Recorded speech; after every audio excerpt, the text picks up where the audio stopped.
नमस्कार, news point लेकर हाजिर हूं मैं राजीव। दोस्तों, विधानसभा चुनाव में हिंदी पट्टी के 3 राज्य हारने के बाद अब कांग्रेस ने लोकसभा चुनाव में नई मजबूती के साथ उतरने का पूरा प्लान तैयार कर लिया है। आपने देखा कि छत्तीसगढ़, मध्य प्रदेश और राजस्थान, इन तीनों राज्यों में कांग्रेस बुरी तरह से परास्त हो गई और उसमें से भी छत्तीसगढ़ और राजस्थान में चूंकि कांग्रेस की सत्ता थी, उस सत्ता को वो बरकरार नहीं रख पाई। मध्य प्रदेश में तो ऐसा लगता था कि कांग्रेस वहां जीत हासिल करेगी और अपनी सत्ता वापस लेगी, जो सत्ता वहां पर मध्य प्रदेश में 2018 में वो पाई थी, लेकिन बीजेपी ज्योतिरादित्य सिंधिया के सहारे वो सत्ता वापस ले ली थी, छीन ली थी। लेकिन अब पूरा का पूरा जो है वो मजबूती से एक नया प्लान तैयार कर लिया गया है कांग्रेस की तरफ से, और इसी के मद्देनजर कांग्रेस में संगठन स्तर पर बड़े बदलाव हुए हैं। मल्लिकार्जुन खड़गे ने अपनी नई टीम बनाने का जो दांव चला है, उसमें कहा जा सकता है कि 2024 की जीत लगभग पक्की हो गई है।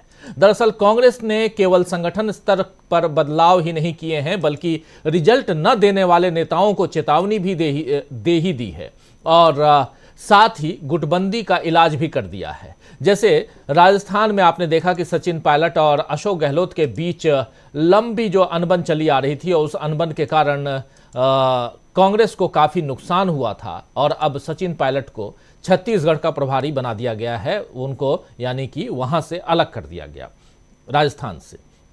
वहीं मध्य प्रदेश और छत्तीसगढ़ में आप देखिए, कमलनाथ और भूपेश बघेल दोनों जगह, कमलनाथ खुद को स्वघोषित मुख्यमंत्री कैंडिडेट हो गए थे चुनाव के दौरान, और भूपेश बघेल उधर छत्तीसगढ़ में तो मुख्यमंत्री थे और अगर जीत के आते तो मुख्यमंत्री हो जाते, लेकिन नई टीम से इनको अलग रखा गया है। मध्य प्रदेश में तो पहले ही राहुल गांधी ने अपने करीबी जीतू पटवारी को अध्यक्ष बनवा दिया था। आपने देखा जीतू पटवारी यंग हैं, यूथ हैं और उनको 50 साल के हैं वो, और उनको करवा दिया गया है वहां का प्रभारी ही नहीं बल्कि अध्यक्ष बना दिया गया है। अब छत्तीसगढ़ में भी यहां की प्रभारी कुमारी शैलजा जो हैं, उनको उत्तराखंड भेज दिया गया है। मध्य प्रदेश की जिम्मेदारी भी रणदीप सिंह सुरजेवाला ने से ले ली गई है और अब वो केवल कर्नाटक देखेंगे। आप देखिए कि सुरजेवाला को पहले वहां का प्रभारी बनाया गया था चुनाव के समय, और उनको अब सिर्फ और सिर्फ कर्नाटक देखने के लिए कहा गया है। और इधर जितेंद्र सिंह अब मध्य प्रदेश को असम के साथ संभालेंगे। इस फेरबदल में एक खास बात यह है कि प्रियंका गांधी से उत्तर प्रदेश का पूरा प्रभार ले लिया गया है और उनकी जगह अविनाश पांडे को उत्तर प्रदेश का प्रभारी बनाया गया है। दरअसल उत्तर प्रदेश में नए कांग्रेस अध्यक्ष अजय राय कद्दावर नेता रहे हैं और जिस तरह से वो यूपी में कांग्रेस को पुनर्जीवित करने में लगे हुए हैं, उसमें पार्टी आलाकमान को शायद भरोसा है कि अजय राय इस बार कांग्रेस को बड़ी जीत दिलवा सकते हैं। प्रियंका गांधी उत्तर प्रदेश में लोकप्रिय रही हैं, लेकिन यूपी में उनके रहते कांग्रेस का जनाधार नहीं बढ़ पाया है। ऐसे में कांग्रेस हाईकमान प्रियंका गांधी की क्षमताओं का अब बेहतर उपयोग कर सकता है। कर्नाटक आपने देखा, हिमाचल प्रदेश में देखा, आपने तेलंगाना जैसे राज्यों में देख लिया कि कांग्रेस की जीत में अहम भूमिका निभाने वाली प्रियंका गांधी को अब कांग्रेस में क्या भूमिका मिलेगी, इस पर सबकी निगाहें टिकी रहेंगी, सबकी नजरें टिकी हुई हैं भी। खैर, बहरहाल कांग्रेस के इन बदलावों का क्या असर होगा ये तो 2024 के चुनाव में दिख ही जाएगा, लेकिन इतना तय है कि कांग्रेस के इस प्लान से जहां उसकी जीत का रास्ता तैयार हो रहा है, तो वहीं बीजेपी को हार का डर सता रहा है। इसकी एक मिसाल आज तब दिखी जब खेल मंत्रालय ने कुश्ती महासंघ को, जी हां, इंडियन रेसलर्स एसोसिएशन जो है उसको निलंबित कर दिया है। आपको याद होगा कि किसान आंदोलन के साल भर के बाद 13 महीने बाद हार थक कर मोदी जी और मोदी सरकार ने तीनों कृषि कानून वापस लेने का ऐलान किया था।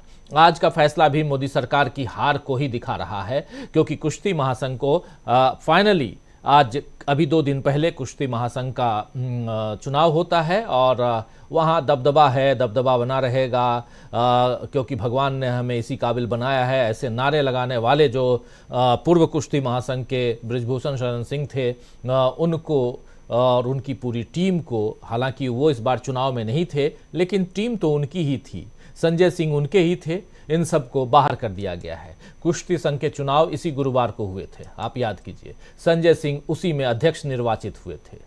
जो बृजभूषण शरण सिंह के काफी करीबी हैं। और इस चुनाव के बाद ही साक्षी मलिक ने रोते हुए कुश्ती से संन्यास का ऐलान कर दिया था। साक्षी मलिक के संन्यास और बजरंग पुनिया के पद्मश्री वापस करने की घटनाओं से मोदी सरकार भले ही ये दिखा रही थी कि उस पर कोई असर नहीं पड़ रहा है, लेकिन असल में उसे अब जाट वोटों को खोने का डर दिखाई दे रहा है। हरियाणा, पंजाब, राजस्थान, उत्तर प्रदेश, इन तमाम राज्यों में जाट मतदाता अगर बीजेपी के खिलाफ हो गए तो 24 की राह में बीजेपी के लिए रोड़ा खड़ा हो सकता है। अभी आपने देखा कि देश के उपराष्ट्रपति ने संसद में सभापति की कुर्सी से कैसे जाट राजनीति को हवा देने की कोशिश की, क्योंकि वो उसी जाट समुदाय से आते हैं। उन्होंने जाटों और किसानों की बात की थी और ऐसे में जाटों की नाराजगी बीजेपी के लिए नई मुसीबत खड़ी कर सकती है। ये साफ साफ दिखाई दे रहा है। तो एक तरफ जाटों की राजनीति हो या सियासी हवा बदल रही है उस कारण हो, या जो कुछ चल रहा है देश के अंदर उसकी भनक प्रधानमंत्री नरेंद्र मोदी और बीजेपी को लग गई हो, 28 दल एक साथ एक मंच पे दिखाई दे रहे हों, इन तमाम चीजों के साथ ये साफ साफ दिखाई दे रहा है कि बीजेपी दबाव में है, जबरदस्त दबाव में है। कैसे है वो इस चर्चा के दरमियान हम आपके सामने और रखेंगे, और कैसे हम यहां कह रहे हैं कि कांग्रेस के इस दांव में छिपी है 24 की जीत। 24 यानी कि 2024, जो आज 24 तारीख है और आज से 6 दिन बाद 2024 आपके सामने होगा। तो उस 24 में कैसे जीत सकती है कांग्रेस, और कैसे दबदबा जो आज बना हुआ है दबदबा रहेगा, वह कैसे खत्म हो रहा है मोदी जी और उनके नुमाइंदों का, उस पर आज हम चर्चा करेंगे। आइए न्यूज पॉइंट में और भी चर्चा ये भी करेंगे कि किस तरह कांग्रेस के प्लान और बीजेपी के डर से बदल सकता है 24 का सियासी समीकरण। इन तमाम मसलों को यहां रखने की कोशिश करेंगे। और अब धीरे धीरे हम 24 के सियासी समीकरण की तरफ इसलिए भी बढ़ेंगे दोस्तों, क्योंकि यहां से अगले 5 साल तक ये किसी राज्य का चुनाव नहीं है कि हाँ चलिए छत्तीसगढ़ या मध्य प्रदेश या राजस्थान में कांग्रेस नहीं जीत पाई तो कोई बात नहीं, आगे जीतने की कोशिश करेगी। ये देश का चुनाव है और देश का समीकरण कुछ और होता है। इसलिए 24 का जो सियासी समीकरण है वो क्या कुछ कहता है, इस पर निगाहें अब टिक चुकी हैं। कांग्रेस के इस दांव से कांग्रेस ने जो कुछ चला है और जैसी टीम यहां मल्लिकार्जुन खड़गे बना रहे हैं, उस टीम से कैसे जीत पक्की हो सकती है, इस टीम के अंदर खाने कैसे छिपी हुई है जीत, 24 की जीत, ये सब हम यहां पर समझने की कोशिश करते हैं। आइए चलते हैं, हमारे साथ कुछ वरिष्ठ साथी जुड़े हुए हैं, उन सबसे आपका पहले परिचय करवाता हूं। 3 वरिष्ठ साथी जुड़े हुए हैं अभी हमारे साथ जुड़े हुए हैं डॉक्टर दीपक पाचपोर जी, हमारे साथ जुड़े हुए हैं अमलेंदु उपाध्याय जी, और हमारे साथ जुड़े हुए हैं प्रमोद अग्रवाल जी। आप तीनों का स्वागत करता हूं। स्वागत इस्तकबाल आप तमाम दोस्त साथी शुभचिंतक आप सबका जो अब तक जुड़ चुके हैं या जो जुड़ने वाले हैं इस कार्यक्रम में। सीधे आना चाहता हूं डॉक्टर दीपक पाचपोर जी आपके पास। छत्तीसगढ़ में आप हैं, जीतते जीतते हार गई कांग्रेस। 75 अब की बार 75 पार के नारे देने वाली कांग्रेस वहां हार गई। लेकिन आप देखिए, जो बात मैं पहले रख चुका हूं थोड़ा सा उसको और यहां क्लियर करने की कोशिश करता हूं। भूपेश बघेल को अभी तक कोई पद नहीं दिया गया, वहां की प्रभारी को हटा दिया गया है। वहां की प्रभारी को उत्तराखंड यानी कि कुमारी शैलजा को उत्तराखंड भेज दिया गया है। और अब एक नया जो समीकरण वहां तैयार किया जा रहा है उसमें सचिन पायलट को वहां ले जाया गया है प्रभारी बनाकर। और यह सब कुछ हो रहा है 2024 के चुनाव को देखते हुए। और 2024 का चुनाव कांग्रेस अकेले नहीं लड़ रही है, बल्कि कांग्रेस के साथ 27 और पार्टियां हैं। 27 जो पार्टीज हैं, दल हैं, ये दल कांग्रेस के साथ होंगे।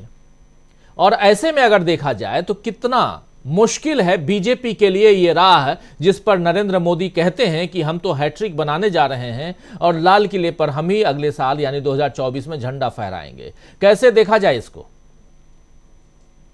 देखिए, जहां तक मोदी जी की बात है, ये लंबे समय से कहते आ रहे हैं। उनका जो दावा है ठीक है, उनके पास एक बहुत बड़ा संगठन है और जिस हिसाब से उन्होंने पैठ बनाई है पूरे की पूरी सत्ता पे, प्रशासन पे, संगठन पे, यहाँ तक कि राष्ट्रीय स्वयंसेवक संघ पे, तो उनका दावा तो एक तरफ बनता है। लेकिन अगर हम फिलहाल तो हम पहले कांग्रेस की बात करें, कांग्रेस की जो बैठक हुई जिस दौरान उन्होंने बहुत सारे जो फेरबदल किया है संगठनात्मक, विशेषकर जो प्रभारी जो बदले हैं, उसमें देखिए मुझे दो चीजें एक अच्छी लग रही है। पहली बात तो ये है, हालांकि इसमें कुछ कमियां हैं जिसके ऊपर मैं उल्लेख कल कर चुका था, लेकिन इसमें जो अच्छी बात, दो चीजें हैं। पहली बात तो यह है कि कांग्रेस उस हार को बहुत जल्दी भुलाकर आगे का रास्ता देख रही है। उसका उसका रुख जो है बड़ा सकारात्मक है। वो ठीक है, उसने हार हुई मान लिया, लेकिन उसको लेके बहुत ज्यादा ऐसे सिर फुटौल नहीं है। ठीक है, राज्यों में थोड़ी बहुत जैसे समीक्षा है, छत्तीसगढ़ में जो समीक्षा हुई उसमें निश्चित रूप से बहुत सारे लोगों ने कई तरह के आरोप लगाए। कई लोगों ने कहा कि टिकट काटी गई इसलिए ऐसा ऐसा हुआ। लेकिन देखिए हाईकमान ने इन सबको लेके बहुत ज्यादा कोई ऐसा कठोर रवैया नहीं अपनाया हुआ है उन राज्यों के प्रमुखों के प्रति। जहां तक कमलनाथ को हटाकर जीतू पटवारी को लाने की बात है, तो उसका कारण ये भी हो सकता है कि वो एक एनर्जेटिक व्यक्ति है, अधिक भागदौड़ कर सकते हैं। 2024 जो है उसका मुकाबले का महत्व देखते हुए निश्चित रूप से ऐसा लगता है कि एक यंग चेहरा चाहिए, तो इसलिए जीतू पटवारी को वहां अध्यक्ष बनाया गया है। छत्तीसगढ़ में जो अध्यक्ष इसलिए नहीं बदला गया क्योंकि उसको कुछ समय पहले ही उनको लाया गया था। तो छत्तीसगढ़ का कांग्रेस का अध्यक्ष नहीं बदला गया, लेकिन वहां पे सचिन पायलट को भेज दिया गया है। सचिन पायलट को भेजने का कारण जो मैं समझता हूँ ये हो सकता है कि एक तो वहां पर राजस्थान से उनको थोड़ा हटा के दूसरी जगह भेजना, ताकि लोकसभा के दौरान वहां पे उनकी जो आपस में उनका और अशोक गहलोत का जो नहीं बनती है, उसका कोई परिणाम न, उसका कोई प्रतिकूल असर न पड़े वहां के चुनाव प्रचार में और सीटों के बंटवारे में। लेकिन सचिन पायलट को एक और मौका दिया है कांग्रेस ने कि आप छत्तीसगढ़ में अगर एक अच्छा प्रदर्शन करते हैं तो आपके लिए एक अच्छा भविष्य है। सब जानते हैं कि अशोक गहलोत उम्रदराज नेता हैं, और निश्चित रूप से इस चुनाव के बाद ये अभी जो विधानसभा का हार चुके हैं, पार्टी जो हारी है, और आगे लोकसभा का चुनाव है, तो अशोक गहलोत को भी निश्चित रूप से वैसी ही बड़ी एक तरह से जिम्मेदारियां और मिल सकती हैं, केंद्र में मिल सकती हैं, शीर्ष केंद्रीय नेतृत्व मिल सकती है। भूपेश बघेल और टीएस सिंहदेव को भी जिस प्रकार से एक बड़ा काम दिया गया है, देखिए अगर अगर नाराज रहता नेतृत्व तो इन पराजित हुए कांग्रेस नेताओं को छत्तीसगढ़ की इनको बड़ी जिम्मेदारियां नहीं दी जाती। लेकिन संचालन समिति में इन लोगों को लाया गया है, टीएस सिंहदेव को भी लाया गया है जहां तक मेरा ख्याल है, और इन लोगों को एक ये कहा जा रहा है कि इनको आगे बड़ी जिम्मेदारी जो प्रचार के दौरान दी जा सकती है। तो ये अच्छी बात है कि कांग्रेस इस चीज को भूल चुकी है और फिर से अपने कुछ साथियों पे उन्होंने वापस वही विश्वास व्यक्त किया है। अब जैसे मैं कल कह रहा था कि शैलजा को यहाँ से हटाना छत्तीसगढ़ से इसलिए भी ठीक रहा क्योंकि उनके ऊपर बहुत सारे आरोप लग रहे थे। लेकिन शैलजा को पूरी के पूरी तरीके से उसको साइडलाइन नहीं कर दिया गया, लूप लाइन में नहीं डाला गया। एक अच्छी, निश्चित रूप से एक अच्छी नेत्री है, लंबा उनका भी अनुभव हो चुका है, बहुत कम उम्र में वो पीवी नरसिंह राव के समय ही वो मंत्रिमंडल में आ गई थी, उनको एक और मौका दिया गया है। तो ये भी एक अच्छा तरीका होता है मैनेजमेंट का। ऐसा नहीं कि आप किसी ने कोई पराजित हुआ तो उसके लिए आप सीधे सीधे उसको सजा दे दे या उसका सिर कलम कर दे, ये कोई बहुत अच्छा संगठन को चलाने का तरीका नहीं होता है। तो कांग्रेस ने इस बात का परिचय दिया है कि काफी उदार है आपके प्रति, आप फिर से प्रदर्शन कीजिए, आपके पास एक और मौका है। और 2024 का जो मौका है वो इतना मतलब जिसको कह सकते हैं कि एक आखिरी मौका है इन यंग नेताओं को अपना मतलब जिसको कहते हैं कि अपनी क्षमता को, योग्यता को दिखाने का। उसके साथ साथ कांग्रेस इस चीज को भूलकर अभी मुझे लगता है इसका विश्वास जो है ये सबसे बड़ा इसका दांव है, इसने वापस उस विश्वास को अर्जित किया है। आप देखिए कहीं ऐसा नहीं लग रहा है कि हाल ही में 3 राज्य वो हारे हैं, लगभग 2 राज्य जहां पे कांग्रेस की सरकार थी ही, और एक और छीनने की तैयारी में थी। सब लोग कहते थे कि मध्य प्रदेश में इनके हाथ में आ जाएगा, उसको भी अगर हार भी गए हैं तो उस कटुता को, उस निराशा को, पराजय को भूल के कांग्रेस आगे देख रही है।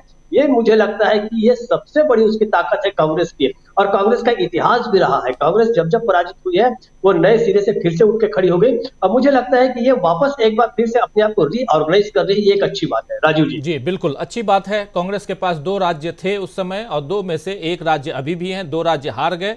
वो दोनों जहां ये कांग्रेस विराजमान थी, लेकिन एक नए राज्य में जीत मिली, वो राज्य आप जानते हैं तेलंगाना है। तो ऐसे देखा जाए तो कांग्रेस के लिए बहुत ज़्यादा बुरा नहीं था ये चुनाव जो पिछला चुनाव बीता है, क्योंकि 2 राज्य उनके पास थे, 2 में से दोनों राज्य वो चले गए, लेकिन एक राज्य कांग्रेस की झोली में आ भी गया। तो उस लिहाज से देखा जाए तो, लेकिन यहाँ बात दूसरी है। थोड़ा सा मैं डिफर करता हूँ दीपक जी, जो आप बात रख रहे थे और उन बातों को यहाँ रखना भी चाहता हूँ जो शुरुआत में मैं अपने प्रस्तावना में रख चुका हूँ कि चाहे कमलनाथ हो, भूपेश बघेल हो, चाहे उधर सचिन पायलट हो और अशोक गहलोत हों, अशोक गहलोत सचिन पायलट दोनों के बीच जैसी अनबन चल रही थी, उसमें अब अशोक गहलोत को और सचिन पायलट को अलग करने की कोशिश यहां की गई है और जो नई टीम बनी है। दूसरी तरफ भूपेश बघेल और टीएस सिंहदेव के बीच जो कुछ था, और दीपक बैज जो वहां 42 वर्षीय यंग यूथ हैं और वहां के अध्यक्ष हैं, उन्होंने इस्तीफा देने की पेशकश की थी। उनको बाद में दोबारा बैठाया गया है क्योंकि वो वहां के पीसीसी अध्यक्ष हैं और उनको रखा गया है यूथ चेहरा।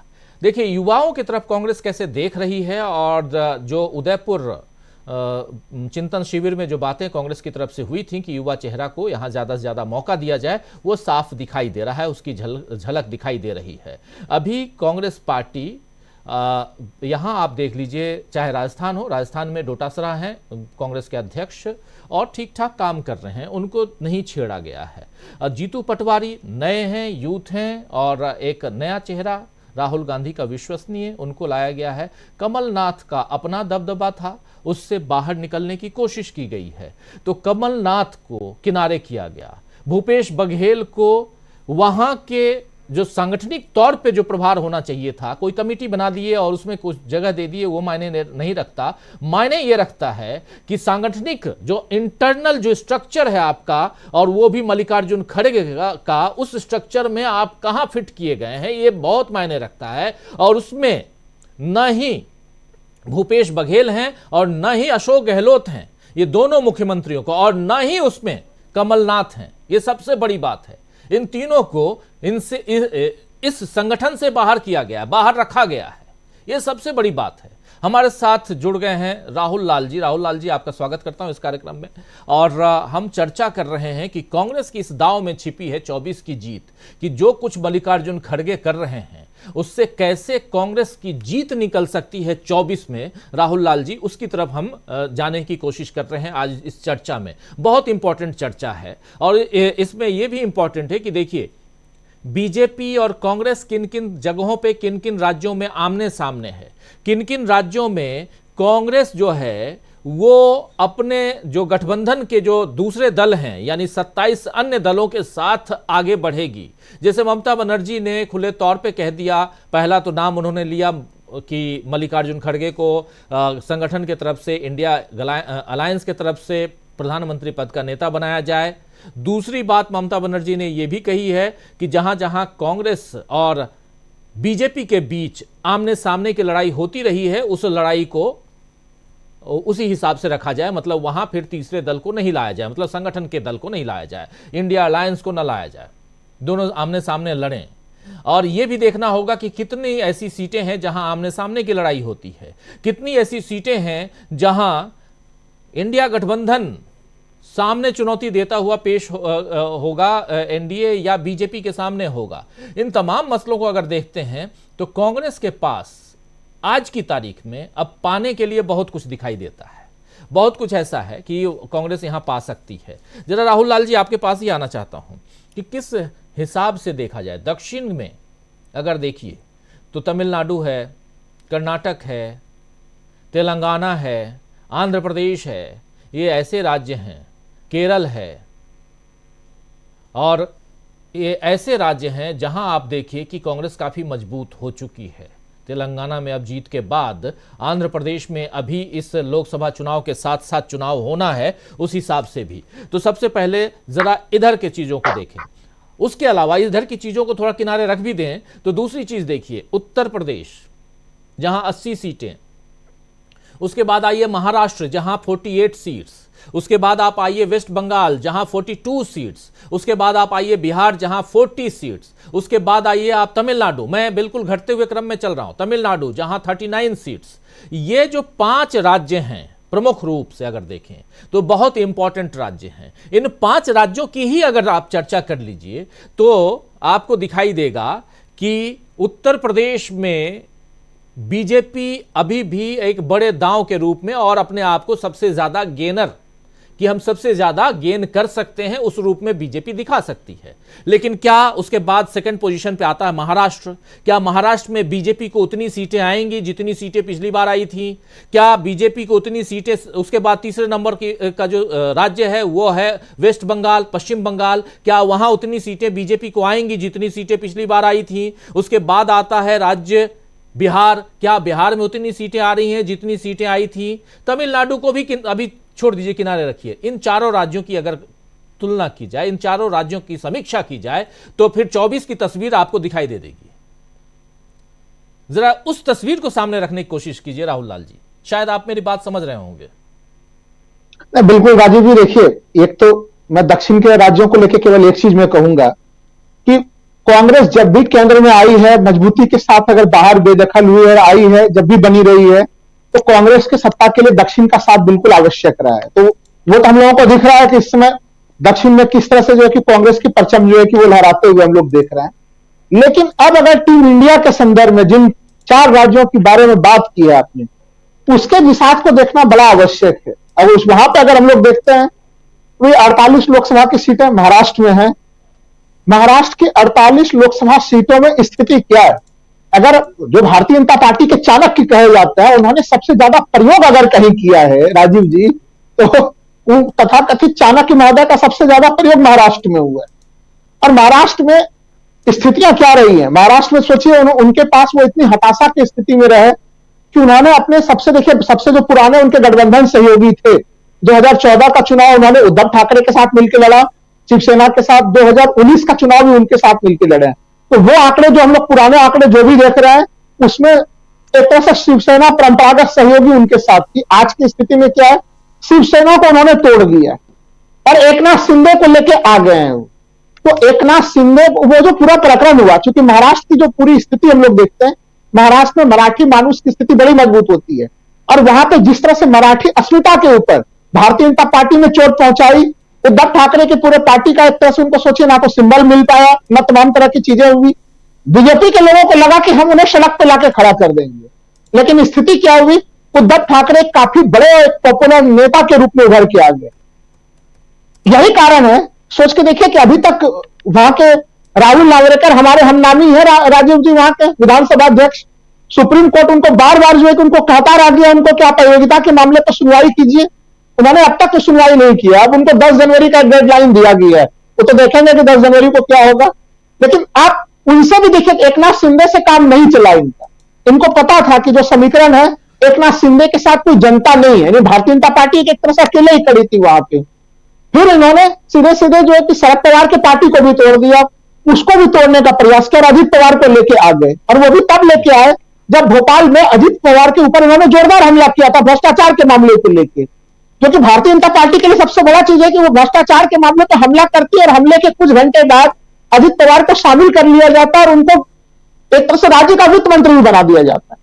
मैं जो परिस्थितियां देख पा रहा हूं कि एक तरह से अटल बिहारी वाजपेयी के जमाने में भी जो वहां पे भारतीय जनता पार्टी की उपस्थिति थी, वो उपस्थिति उससे भी कमजोर होगी और वहां पे वो डबल डिजिट में आना उनके लिए एक मुश्किल से आंकड़े की स्थिति हो जाएगी। क्योंकि इस पूरे घटनाक्रम में आपने 2 पार्टियों को तोड़ा, सहानुभूति वोट उन 2 पार्टियों के साथ बढ़ गई, यानी उद्धव ठाकरे के साथ सहानुभूति वोटर्स हैं आजकल और शरद पवार के साथ हैं। और तीसरी चीज की राहुल गांधी की भारत जोड़ो यात्रा में महाराष्ट्र में भी काफी अच्छा जो है कि प्रदर्शन किया, कांग्रेस ने अपने आप को वहां पर फिर से काफी मजबूती से खड़ा किया।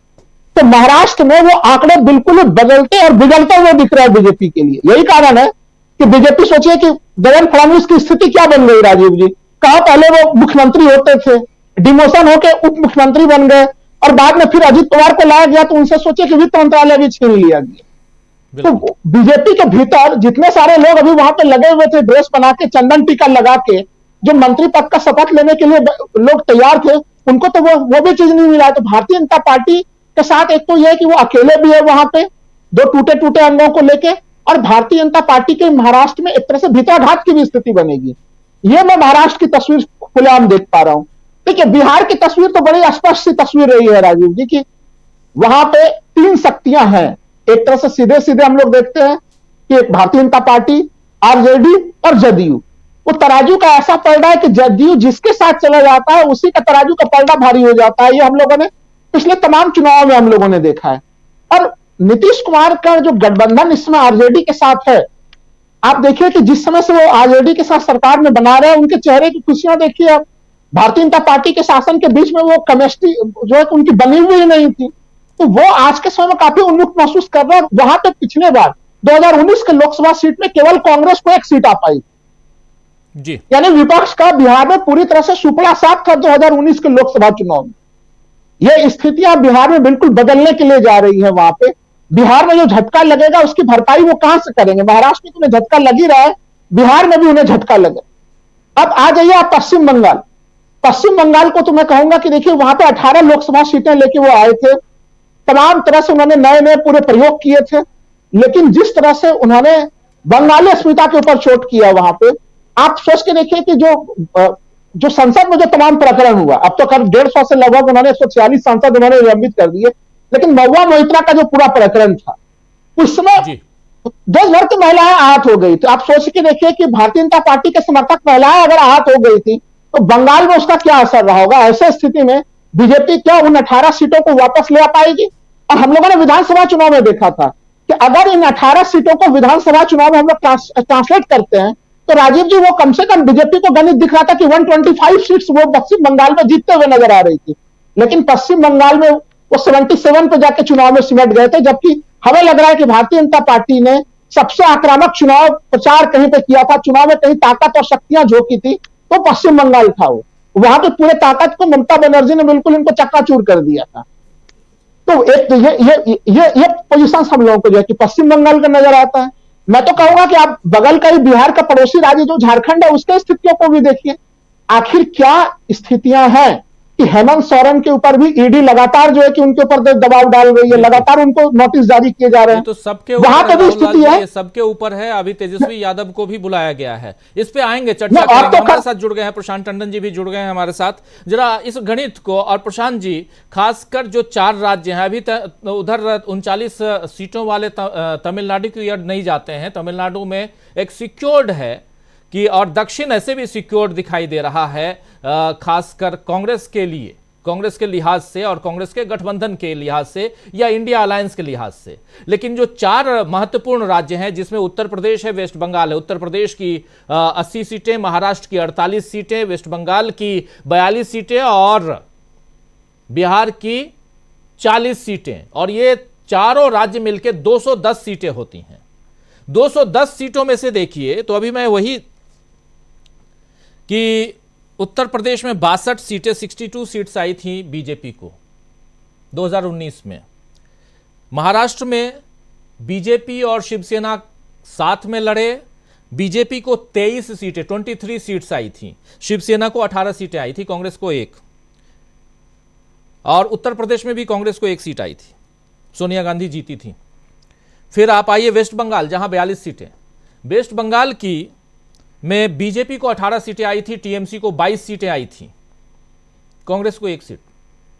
उसके बाद आप आइए बिहार जहां 40 सीटें हैं, बीजेपी को 17, जेडीयू उसके साथ दोनों साथ में लड़े थे, और एलजेपी भी, याद कीजिए कि उस समय थे मौसम वैज्ञानिक, तो वो भी थे, और 6 सीटें वो 6 लड़े, 6 के 6 जीत के आए, और जेडीयू 16 सीटें जीत के आई थी और 17 सीटें बीजेपी, और कांग्रेस 1 सीट जीती थी। अब यहां से परिस्थितियां दूसरी बनती हैं। अगर जोड़ा जाए तो इन चारों राज्यों में 62, यूपी में, महाराष्ट्र में 23, वेस्ट बंगाल में 18 और बिहार में 17, इन 4 राज्यों को देखें तो कहीं ना कहीं सत्ता के करीब यहीं से बीजेपी पहुंच जाती है। क्या अब इस बार की परिस्थितियां बदलती हुई दिखाई नहीं दे रही हैं? उत्तर भारत में बीजेपी मजबूत है जो कहते हैं, चलिए उत्तर भारत में बीजेपी कहां जा रही है इसी की चर्चा कर लेते हैं, जरा आपसे समझना चाहता हूं। जी देखिए राजीव जी, हर चुनाव अपने आप में एक दूसरे चुनाव से फर्क होता है जी। लेकिन मैं बात करूंगा कि देखिए मुद्दे क्या हैं और उन मुद्दों में अभी हाल फिलहाल में क्या हुआ है। उत्तर भारत भी बड़े पैमाने पर, आधा उत्तर भारत ने वोट दिया है अभी, राजस्थान, छत्तीसगढ़, मध्य प्रदेश ने। तो वहाँ के लोगों की मानसिक स्थिति या सोचने का ढंग उत्तर प्रदेश और बिहार से बहुत अलग नहीं है। और 2019 से और अब में तब्दीली क्या आई है कि जो सामाजिक समीकरण है वो बदले हैं। मैं सीट बाय सीट नहीं जा रहा हूँ, स्टेट बाय स्टेट नहीं जा रहा हूँ, मैं सामाजिक समीकरण की बात कर रहा हूँ। सामाजिक समीकरण ये बदले हैं कि अभी कल ही आप बता रहे थे कि इन चुनावों में दलित और आदिवासी ने जमकर कांग्रेस को समर्थन दिया है। दलित, आदिवासी, अल्पसंख्यक, तीनों अल्पसंख्यक, ये जो तीसरी मतलब तीन जो ये बड़ा कॉम्बिनेशन है, और इस कॉम्बिनेशन को हमने कर्नाटक में देखा, इस कॉम्बिनेशन को हमने तेलंगाना में देखा, इस कॉम्बिनेशन को हमने जीतते हुए देखा, तमाम सारे उपचुनावों में देखा। और एक ये रुझान, एक ट्रेंड दिखाई दे रहा है। और ये अगर उत्तर भारत में ट्रेवल करता है, जिसकी मुझे कोई रीजन नहीं दिखता कि ये क्यों ट्रेवल ना करे, ये अगर उत्तर भारत में ट्रेंड आता है तो राजीव जी केवल बीजेपी नहीं, तमाम सारे जो क्षेत्रीय दल हैं उनको भी कांग्रेस के सामने नुकसान उठाना पड़ेगा।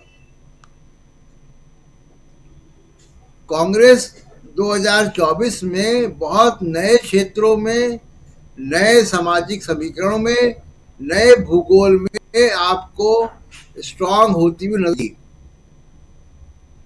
और उसमें चाहे वो उड़ीसा हो, चाहे वो पश्चिम बंगाल हो, या उत्तर प्रदेश हो, या महाराष्ट्र हो। तो एक तो ये बड़ा इंपॉर्टेंट है कि जो इनविजिबल एक इक्वेशन है, जो आमतौर पे पॉलिटिकल एनालिस्ट चर्चा नहीं कर रहे हैं दूसरी जगह पे भी, कि एक नया सामाजिक संतुलन जो है कांग्रेस के पक्ष में बनता हुआ दिख रहा है। और वो राहुल गांधी की वजह से बनता हुआ दिख रहा है, भारत जोड़ो यात्रा की वजह से बनता दिख रहा है। जिस तरीके के स्टैंड राहुल गांधी ले रहे हैं माइनॉरिटीज के लिए, चाहे आदिवासियों के लिए, दलितों के लिए, वो बनता हुआ दिखाई दे रहा है। तीसरा उसमें एक जो गैप है, वो गैप ये है कि जो पूरा करना है कि जातिवार जनगणना को लेकर अभी और अग्रेसिव होना है। हम मान सकते हैं कि चलिए एक टेस्ट बलून के तौर पे इस्तेमाल किया गया विधानसभा चुनावों में, और उसका एक आंशिक असर ही दिखाई दिया। अब उसको एक नए आंदोलन के साथ आपको, कांग्रेस को इसको आगे बढ़ाना है। तो सीटों के तालमेल, कौन कितने सीट पे जीता, उसके अलावा मेन चीज ये है कि जो सामाजिक संतुलन जो है, जो सोशल इक्वेशन चेंज हो रहे हैं और वो कांग्रेस के पक्ष में जा रहे हैं, उसमें मल्लिकार्जुन खड़गे जी की मौजूदगी भी एक कारण है, उसमें राहुल गांधी के स्टैंड भी कारण है। जी, कांग्रेस का काम ये करना है कि फ्रंट पे या जिम्मेदारी उन लोगों को दे जो 100% वैचारिक रूप से इस नई कांग्रेस के साथ है, जो भारत जोड़ो यात्रा से निकली हुई कांग्रेस है उसके साथ है। इसमें अगर कमलनाथ जैसे लोग अगर जगह पाएंगे तो कांग्रेस को नुकसान होगा।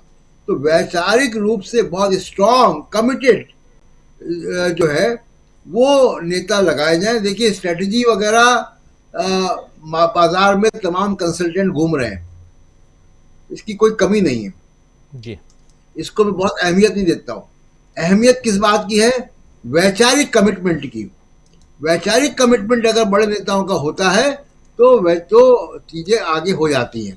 मौजूदा स्थिति में कांग्रेस के अंदर भी एक वैचारिक कमिटमेंट को लेकर कम से कम मिडिल लेवल नेताओं में उतना कमिटमेंट नहीं दिखाई देता है। अगर वो कमिटमेंट होता राजीव जी, विधान परिणाम में दूसरे होते। जी राजीव बिल्कुल बिल्कुल, आप सही कह रहे हैं, कमिटमेंट की बात। और बहुत कुछ हम आने वाले समय में देखेंगे। और ऐसे भी तैयारियां जो होती हैं चुनाव की, वो अलग अलग अगर एंगल से इन तमाम चीज़ों को देखा जाता है, परखा जाता है और उसके बाद फिर तैयारियों का जो है वो सिलसिला आगे बढ़ता है। अभी तैयारियां चल रही हैं, एक तरफ इंडिया गठबंधन की तैयारियां चल रही हैं, दूसरी तरफ ये तमाम दल अपनी अपनी तैयारियां कर रहे हैं और साथ में कांग्रेस अपनी तैयारी कर रही है, जिसमें कल हमने देखा कि एक के बाद एक लगातार मल्लिकार्जुन खड़गे अपनी टीम को आगे बढ़ाते हुए दिखाई दे रहे थे। मल्लिकार्जुन खड़गे ने अपने ऑफिस बियरर की टीम भी बना ली है। मल्लिकार्जुन खड़गे ने नए नए कुछ जनरल सेक्रेटरीज अपॉइंट कर लिए और इन सबको अलग अलग राज्यों का प्रभार भी दे दिया। प्रियंका गांधी को स्वतंत्र प्रभार दिया गया है, उनके पास कुछ भी अभी नहीं है, लेकिन उनकी जिम्मेदारी बहुत बड़ी जिम्मेदारी हो जाती है कि आपने देखा हिमाचल प्रदेश का चुनाव हो, चाहे कर्नाटक का चुनाव हो या इन 5 राज्यों के चुनाव में लगातार प्रियंका गांधी बहुत सक्रिय नजर आईं।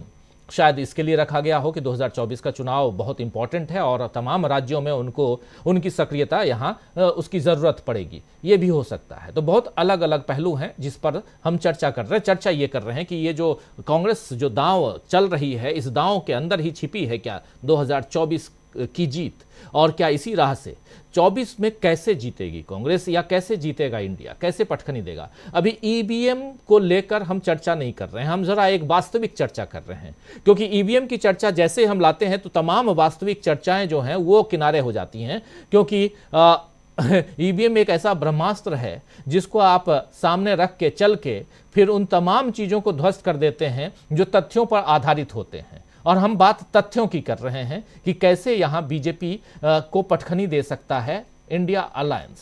इसलिए थोड़ी देर के लिए ये आप मान के चलिए कि ईवीएम भी अच्छा है, ईवीएम से सब कुछ अच्छा होगा, ऐसा मान के चलिए और इस चर्चा को आगे बढ़ाते हैं उस हिसाब से, क्योंकि जहां हम ईवीएम को लेके आएंगे फिर वही बात होगी कि कुछ भी कर लो, जीतेगा तो मोदी ही और जीतेगी ईवीएम ही। तो इसलिए उसको किनारे रखिए।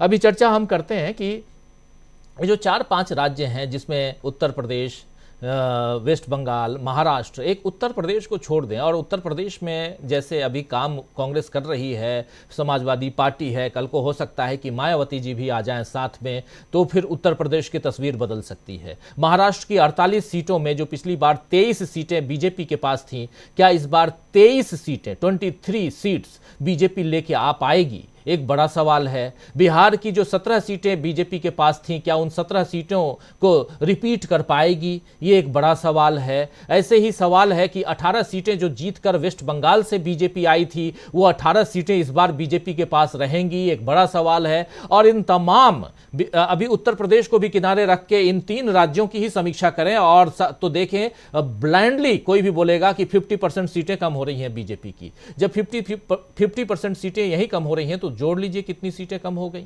आज की तारीख में इन 4 राज्यों से बीजेपी के पास 120 सीटें हैं, तो आप, और उसमें से 62 सीटें, मतलब जो 50% सीट जो है वो उत्तर प्रदेश से है, तो 60 सीटों में से 50% निकाल दीजिए, 30 सीटें ऐसे ही कम हो गई। और ऐसी सीटें आपको दिल्ली में कम देखने को मिलेंगी जहां 7 है, पंजाब में 13 सीटें जो है वहां, हालांकि ज़्यादा सीटें नहीं आई थी लेकिन वो है, छत्तीसगढ़ है, राजस्थान है, गुजरात है, मध्य प्रदेश है, कर्नाटक बहुत बड़ा राज्य है जहां 24 सीटें बीजेपी जीत कर आई थी। इन तमाम राज्यों को देखें तो साफ समझ में आता है कि बहुत आसान नहीं है। और अगर यह आसान नहीं है, क्या इसी कारण मोदी जी इतने परेशान हैं? क्या इसी कारण आज वो निर्णय, वो डिसीजन खेल मंत्रालय को, मोदी सरकार को लेना पड़ा जिसमें कुश्ती संघ को भंग करने का, निलंबित करने का फरमान जारी हुआ? ये एक पहलू आता है, जरा आना चाहता हूं प्रमोद अग्रवाल जी, क्या यही डर है? क्योंकि आंकड़ों, अंकगणित पे आप जाइए तो मोदी सरकार रिपीट होते हुए 2024 में नहीं दिखाई देती है। क्योंकि अभी सिर्फ कांग्रेस की बात नहीं कर रहा हूं, अब 27 दलों को भी अगर साथ में लेके आए, आप जेडीयू को साथ में लेके आए, आरजेडी को साथ में लेके आए, आप समाजवादी पार्टी को और फिर आम आदमी पार्टी को, फिर टीएमसी को, इन सबको साथ में लेके आइए, दक्षिण से उधर डीएमके को साथ में लेके आइए, तो फिर कहानी कुछ और बनती है। चुनौती बहुत गंभीर है, इंडिया अलायंस के सामने नहीं, मोदी के सामने सत्ता बचाने की चुनौती। यहां खोने का कुछ भी नहीं है, वहां पाने के लिए बहुत कुछ। ये चिंता जो है जरा उससे वो समझना चाहता हूं। हमारे साथ धनंजय कुमार जी भी जुड़ गए हैं। धनंजय जी, आपका स्वागत करता हूं। सीधे प्रमोद जी आपके पास। बीजेपी की सबसे बड़ी चिंता ही राजीव जी यही है कि जिन राज्यों का आप जिक्र कर रहे हैं वहां उसके पास सिर्फ खोने के लिए है, पाने के लिए कुछ नहीं है। वो उन राज्यों में पहले से इतनी ऊंचाई पर बैठी है जहां से उसका हर कदम, हर आगे बढ़ने वाला कदम नीचे की हो जाता है, ऊपर जाने का रास्ता ही नहीं है।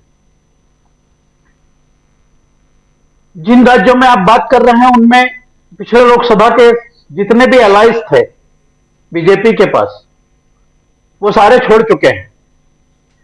उत्तर प्रदेश की जहां तक आप बात करते हैं तो मायावती के पास 10 सीटें हैं। क्या मायावती को बीजेपी 10 सीट देने को तैयार है? सवाल मायावती के सामने है।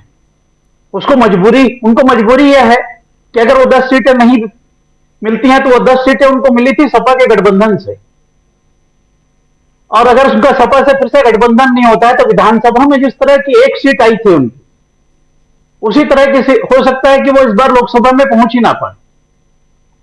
इसलिए उनको भी फैसला करना है कि वो इंडिया गठबंधन के साथ आती हैं या बीजेपी के साथ रहती, क्योंकि अब उनके पास वक्त नहीं है।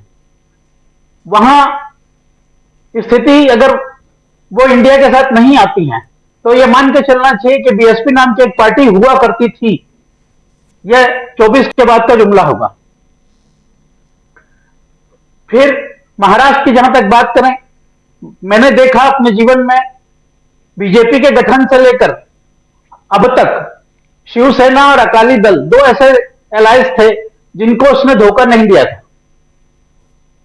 लेकिन 19 की जीत के बाद ये दोनों दल भी बीजेपी से धोखा खा चुके हैं। आज कल भी शायद मैंने ये सुनने में आया था कि उन्होंने अपने मंथन पे यह निर्णय लिया है कि किसी भी क्षेत्रीय पार्टी से अगर साउथ में भी अलायंस किया जाए तो उससे यह कहा जाए कि केंद्र में हमारी भूमिका रहेगी, राज्य में उनकी भूमिका रहेगी। मतलब वो वहां से चाहते ज्यादा हैं, देना कम चाहते हैं। और भक्षण करने की जो उनकी अपने साथी को भक्षण करने की जो उनकी नीति है, उसको मेरे ख्याल से लगभग सभी लोग समझ गए हैं।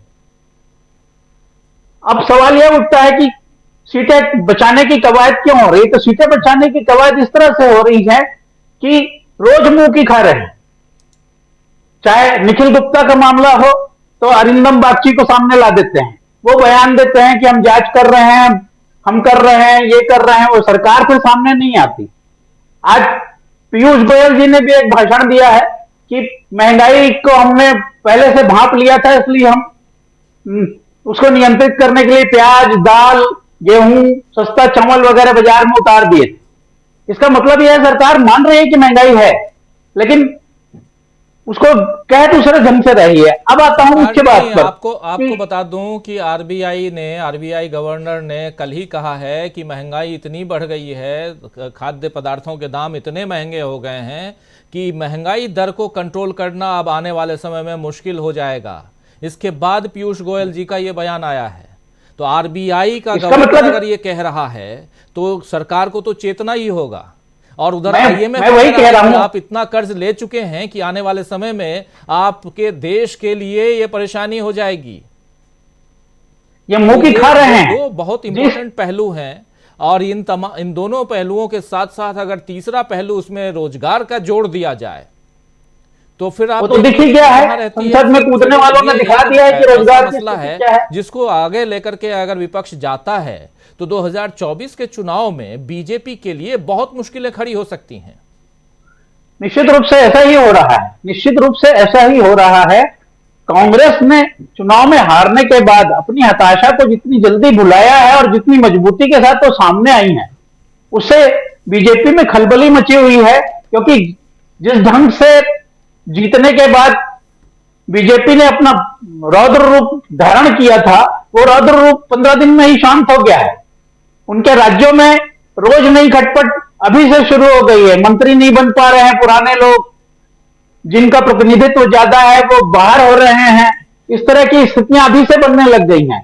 छत्तीसगढ़ में वन कटाई को लेकर के इतनी बुरी हालत है कि पूरा आपको विधानसभा में जाते हुए पत्रकारों को गिरफ्तार करना पड़ रहा है। बिना कुछ बताए गिरफ्तार करना पड़ रहा है कि आपको क्यों उठाया जा रहा है? सवाल मैं जहां तक समझता हूं, जैसे पहलवान वाला मामला भी लें, इस मामले में उन्होंने जगदीप धनखड़ से पहले जाट वाला मामला उठाया, उसमें मुंह की खा ली, और जब दूसरे जाटों का मामला आया तो अब इनको लगा कि बहुत मुश्किल हो रही है, तो अपने ही बनाए संगठन को ध्वस्त कर दिया। लेकिन एक बात मैं कहना चाहता हूं कि न्यूज में वो बने रहना चाहते हैं, चाहे वो ब्रिजभूषण के जरिए बने रहना चाहते हो या उसको हटाकर बने रहना चाहते हो। ब्रिजभूषण को उन्होंने इस मामले में सेव किया है निश्चित रूप से, और ये मैसेज देने की कोशिश कर रहे हैं कि हम खिलाड़ियों की बात सुनते हैं।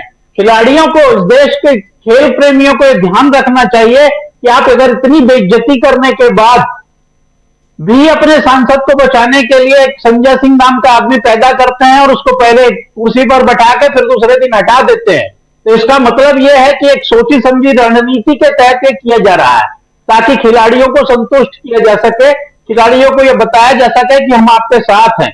देश का खिलाड़ी माइक पर रो रहा है, कैमरे पर रो रहा है, पद्मश्री वापस कर रहा है, आपको शर्म नहीं आ रही है? आप उपराष्ट्रपति से राजनीति करा रहे हैं, आपको शर्म नहीं आ रही है?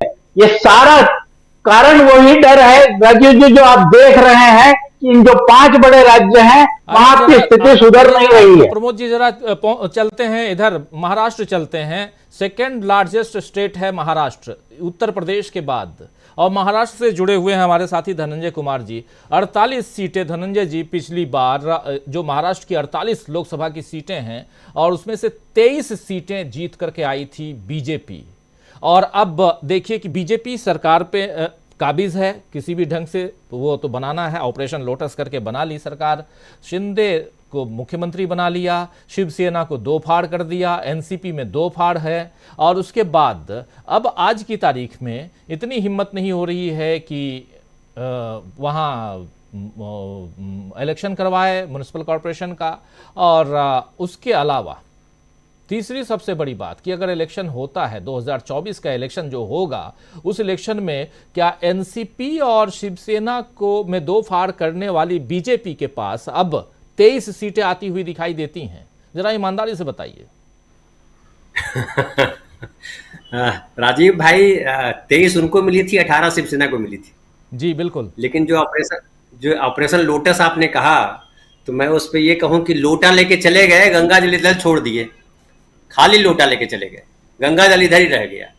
तो जो बाल ठाकरे के नाम पे इतने साल बीजेपी सत्ता भी इसी ना उन्हीं के नाम पे मिली थी महाराष्ट्र में, और उसके बाद बाल ठाकरे जब अपनी पार्टी का कार्यभार छोड़ रहे थे, उससे निवृत्त हो रहे थे, तो उन्होंने एक सभा में उद्धव ठाकरे जी के लिए कहा था पब्लिक को कि हमने इतने साल तुमको संभाला, अब मेरे बेटे को तुम लोग संभालना।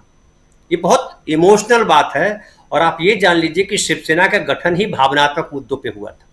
वो राजनीति करने के लिए शिवसेना बनी नहीं थी, हालांकि तरह तरह के आरोप लगाते हैं लोग, लेकिन उसका मुद्दा ही था, इसलिए मराठी भावना को लेकर के, मराठी सेंटिमेंट को लेकर के पार्टी बनी थी। और मराठी सेंटिमेंट की बात करते हैं तो हमेशा वो जो है समाज को सबसे आगे रखा, मराठी समाज को और आगे रखा। उसमें मराठा और कुणबी और जो हो रहा है धनगढ़ और ब्राह्मण, और उसके लिए नहीं किया, उन्होंने पूरे मराठी समाज के लिए किया। अब जब इन्होंने तोड़ने को तो तोड़ दिया है, लेकिन जैसा मैंने कहा कि लोटा लेकर के चले गए, गंगा जल यहीं रह गया। तो खाली लोटा से क्या होगा? पूजा तो तभी होगी जब गंगा जल होगा। तो पूजा अब जो है समझिए कि रामलला जी की प्राण प्रतिष्ठा के लिए दौड़ रहे हैं, वहां पे गंगा जल लेके तो जाना पड़ेगा। और गंगा जल कहाँ है उनके पास? जो उनके पास पानी है वो तो कीचड़ वाला पानी है, क्योंकि वो उनके साथ जो इतने लंबे समय से साथी थे, जनता दल यू, और साथी रहे शिवसेना के लोग। शिवसेना साथी क्या, शिवसेना तो कहिए कि एकदम जैसे हम लोग के गांव में पीपल और बड़ का पेड़ जो है कई बार एक साथ जन्म देता है, एकदम पता नहीं चलता, इधर वाले आधे भाग में पीपल, आधा भाग में बड़ आपको दिखाई पड़ेगा, बरगद जिसको कहते हैं। तो उस तरह का महाराष्ट्र में शिवसेना और बीजेपी का संबंध था। तो उसको उन्होंने तोड़ करके जो रिश्तों को मैला किया है, एक धारणा बन गई है कि बीजेपी और खास करके जो नरेंद्र मोदी जी की बीजेपी है वो किसी नीति, नियम, चाल, चेहरा, चरित्र को नहीं मानती। और तमाम जगह आप देख रहे हैं कि वो जितने धत्कर्म हो सकते हैं, जितने तरीके से आपको परेशान कर सकते हैं, वो तमाम कर रहे हैं। वो मणिपुर की घटना हो या जो महिला पहलवानों की घटना हो, और जो अभी प्रमोद भाई कह रहे थे कि संजय सिंह को अभी बनाया, अभी उनको जो है उतार दिया, वो भी रणनीति हो सकती है। बिल्कुल हो सकती है, लेकिन उनको समझ में आ गया है, हताशा है ये। जैसा कि कहा आपने कि कांग्रेस पार्टी तो अपनी हताशा से निकल आई, उसकी वजह मैं मानता हूं राहुल गांधी को। राहुल गांधी को इसलिए वजह मानता हूं कि राहुल गांधी को इतना अपमानित किया गया इस देश में। मैं बार बार आपके भी चैनल पे बोलता हूं, जहां जाता हूं ये बोलता हूं, मुझे राहुल गांधी से मैं कभी मिला नहीं हूं, लेकिन मैं इतना जुड़ गया हूं उस व्यक्ति से कि इतना अपमान संसद के भीतर, संसद के बाहर, मीडिया के द्वारा, नेताओं के द्वारा मीम बना करके तरह तरह से जितने तरह के अपमान किए जा सकते, तमाम तरीके के अपमान जो है राहुल गांधी का किया। लेकिन राहुल गांधी के चेहरे पे मुस्कुराहट कभी कम न हुई। तो वो जो है कांग्रेस पार्टी के भीतर वो चरित्र आ गया, वो कांग्रेस पार्टी के भीतर वो इसलिए दिखाई पड़ रहा है प्रमोद भाई आपको। फिर जो है जिस तरह से बीजेपी के भीतर, चूंकि बीजेपी के भीतर भी यह असंतोष है कि आपने पार्टी का और संघ का जो चरित्र था, चरित्र को दागदार बना दिया, इतने दाग लगा दिए कि अब केवल दाग ही दिखाई पड़ रहे हैं। और ये बतलाइए कि चलिए आप जब काम कर रहे थे, मिट्टी लगा था या कीचड़ लगा था, कुछ बहाना बना लीजिएगा, लेकिन जब आप घर में जाइएगा, बेडरूम में जाइएगा, मेहमान के सामने आइएगा, पूजा पाठ कीजिएगा, तो साफ कपड़े तो पहनने पड़ेंगे। लेकिन साफ कपड़े आपके पास बचे ही नहीं। शरीर पे जो है साफ कपड़े दिख जाते हैं कि सारे कपड़े आपके गंदे हो गए, सारे कपड़े में दाग लग गए हैं। कौन सा कपड़ा खरीदोगे? और कोई नया कपड़ा है नहीं। पुलवामा देख लीजिए, अभी हल्ला कर रहे थे कि हमने जो है 370 खत्म कर दिया, आतंकवाद खत्म हो गया। लो, आपने बोला और आतंकवाद फिर शुरू हो गया, फिर हमले होने लगे, फिर हमारे सैनिक शहीद होने लगे। तो ये कैसा कहाँ से बोलते हैं, क्या बोलते हैं आप? तो ये तमाम तरीके की चीजें, मुझे लग रहा है कि बीजेपी अब अपने ही चक्रव्यूह में, उसने चक्रव्यूह रचा था ताकि उसमें कांग्रेस को, खास करके राहुल गांधी को समेट सके। मैं राहुल गांधी बार बार बोलता हूं और बोलता रहूंगा अगले चुनाव तक, जब तक बीजेपी हारेगी नहीं। तो ये राहुल गांधी को, चूंकि राहुल गांधी एक ऐसा सेंटर पॉइंट है जिसकी वजह से मुझे लगता है कि सारी पार्टियों को, जो विपक्ष में पार्टियां खड़ी है, उनके लिए एक उम्मीद की तरह है।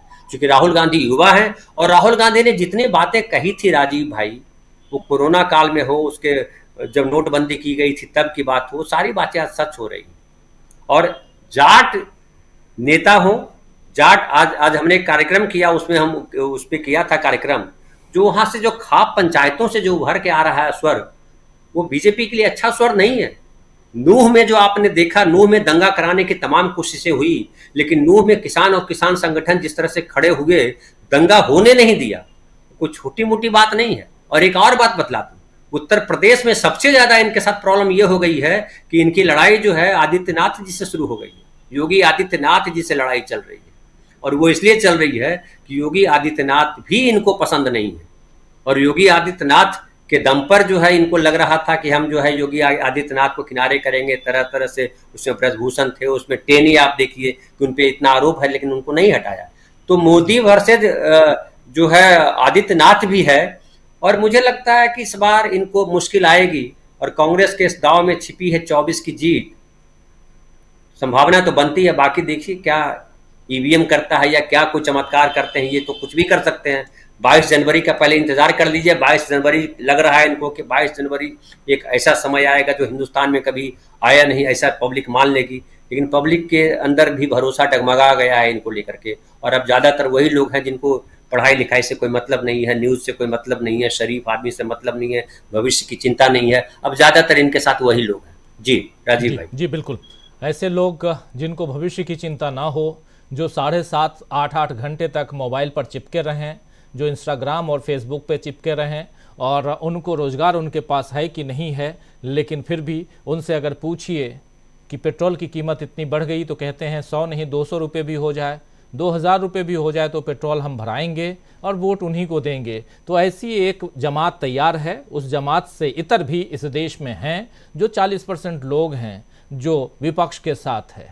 और चर्चा इसलिए यहाँ सत्ता पक्ष और विपक्ष की होनी चाहिए क्योंकि देश एक पक्षीय, और देश का जो ये जो संसदीय प्रणाली है वो एक पक्षीय नहीं है, ये बहुपक्षीय है। हमारे देश में दो पक्षीय भी व्यवस्था नहीं है, बहुपक्षीय व्यवस्था है। इसीलिए यहाँ 28 दल एक साथ मिलकर चुनौती पेश कर रहे हैं सीधे सत्ता पक्ष को। लेकिन सत्ता पक्ष में 38 दल हैं, ये भी आप याद रखिए कि वहां भी वो अकेला नहीं है, ये दल, ये जो पक्ष है यहाँ, यानी कि मोदी जी अकेले नहीं हैं, उनके साथ 38 हैं। ये अलग बात है कि इन 38 में से कितनी ऐसी पार्टियां हैं जिनके सांसद तो छोड़ दीजिए, विधायक विधानसभा में हैं। सांसदों की बात छोड़ दीजिए, कितने विधायक अलग अलग विधानसभाओं में हैं, ये भी एक बहुत बड़ी चुनौती है मोदी जी के सामने। लेकिन इन सब से इतर एक बात और महत्वपूर्ण है कि जिस उत्तर भारत की दुहाई देती है भाजपा कि हम यहां बहुत मजबूत हैं, उसी उत्तर भारत की हम बात आज कर रहे हैं। आज दक्षिण भारत की बात नहीं कर रहे हैं, हम उत्तर भारत की बात कर रहे हैं कि यहां भाजपा कैसे कमजोर है और कैसे कमजोर हो रही है, इसकी चर्चा हम कर रहे हैं। और अगर उत्तर भारत में भाजपा कमजोर है तो कहां से गेन करेगी और कैसे जीतेगी और कैसे 2024 में लाल किले पर झंडा फहराएंगे प्रधानमंत्री नरेंद्र मोदी, एक बड़ा सवाल है। अमलेंदु उपाध्याय जी। निश्चित तौर पे राजीव जी, मुझे लगता है भारतीय जनता पार्टी के सामने संकट ज्यादा हैं, और जो आपने बताया कि जो भंग करने का निर्णय लिया गया है, ये साफ जाहिर है कि भारतीय पार्टी के ऊपर दबाव पड़ रहे हैं। वरना एक अकेला सब पर भारी और 56 इंच के सीने की छाती वाली सरकार जो है वो इस तरीके से WFI को नहीं करती। कल जो साक्षी मलिक का ट्वीट आया कि वो परेशान है, उसके बाद उनकी परेशानी के बाद सरकार परेशान हो गई। राजीव जी, आप समझ सकते हैं कि भारतीय जनता पार्टी के ऊपर कितना ज्यादा दबाव है। अगर एक अकेले सब पे भारी प्रधानमंत्री नरेंद्र मोदी हैं और जीत के प्रति भारतीय जनता पार्टी एकदम आश्वस्त है, और जगदीप धनखड़ साहब की भी जाति को लेकर के अगर भारतीय जनता पार्टी आश्वस्त है कि उनके कहने से उसकी जाति के वोट मिल जाएंगे, तो इस तरीके के फैसले नहीं होते जो अचानक खेल मंत्रालय ने फैसला लिया है। तो ये साफ तरीके से इशारा कर रहा है कि भारतीय जनता पार्टी के ऊपर दबाव काफी ज्यादा बढ़ गए हैं।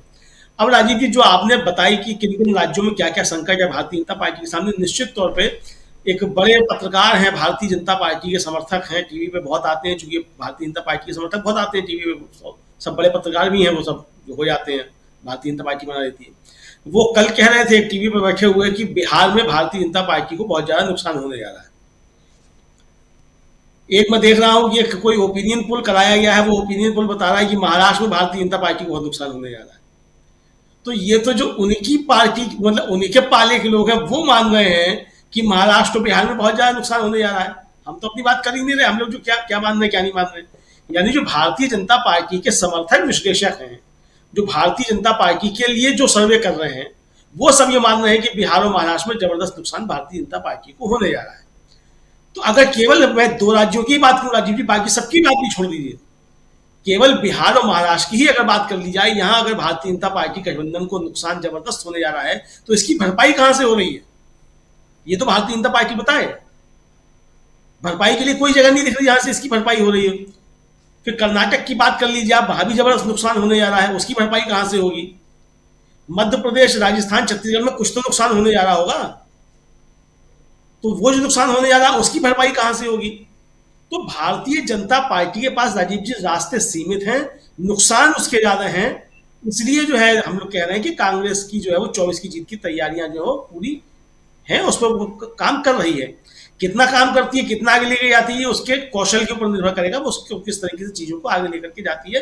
लेकिन जिस तरीके के समीकरण सामने आ रहे हैं और जिस तरीके से इंडिया गठबंधन अपने दांव चल रहा है और जिस तरीके से वो तैयारियां कर रहा है, उससे ये साफ समझा जा सकता है कि भारतीय जनता पार्टी के लिए संकट बड़े होने वाले हैं, छोटे संकट भारतीय जनता पार्टी के लिए नहीं है किसी भी हाल में जी। अब जो आपने शुरू में बात की थी कि जिस तरीके से कल सफल हुआ है कांग्रेस का, खासतौर से महासचिवों को लेकर के, जाहिर सी बात है कि उसके जरिए कांग्रेस ने एक संदेश साफ जो है अपनी जो खुद की लीडरशिप है, टॉप लीडरशिप है, उसको भी एक संदेश दिया है कि अगर आपके काम ठीक नहीं होंगे तो आपको इधर से उधर शंट किया जाएगा और आपको दूसरे लगाया जाएगा। सचिन पायलट को राजस्थान से हटा करके और छत्तीसगढ़ का प्रभारी बनाया जाना राजीव जी ये छोटी मोटी बात नहीं है, क्योंकि राजस्थान में अभी नेता प्रतिपक्ष चुना जाना है जो कांग्रेस का होगा। राजस्थान में अगर डोटासरा चुन लिए जाते हैं या कोई भी चुना जाता है तो कांग्रेस का नया अध्यक्ष भी चुना जाना है। सचिन पायलट को वहां से छुट्टी देकर के बता दिया गया कि सचिन पायलट में दोनों पदों की रेस में नहीं है।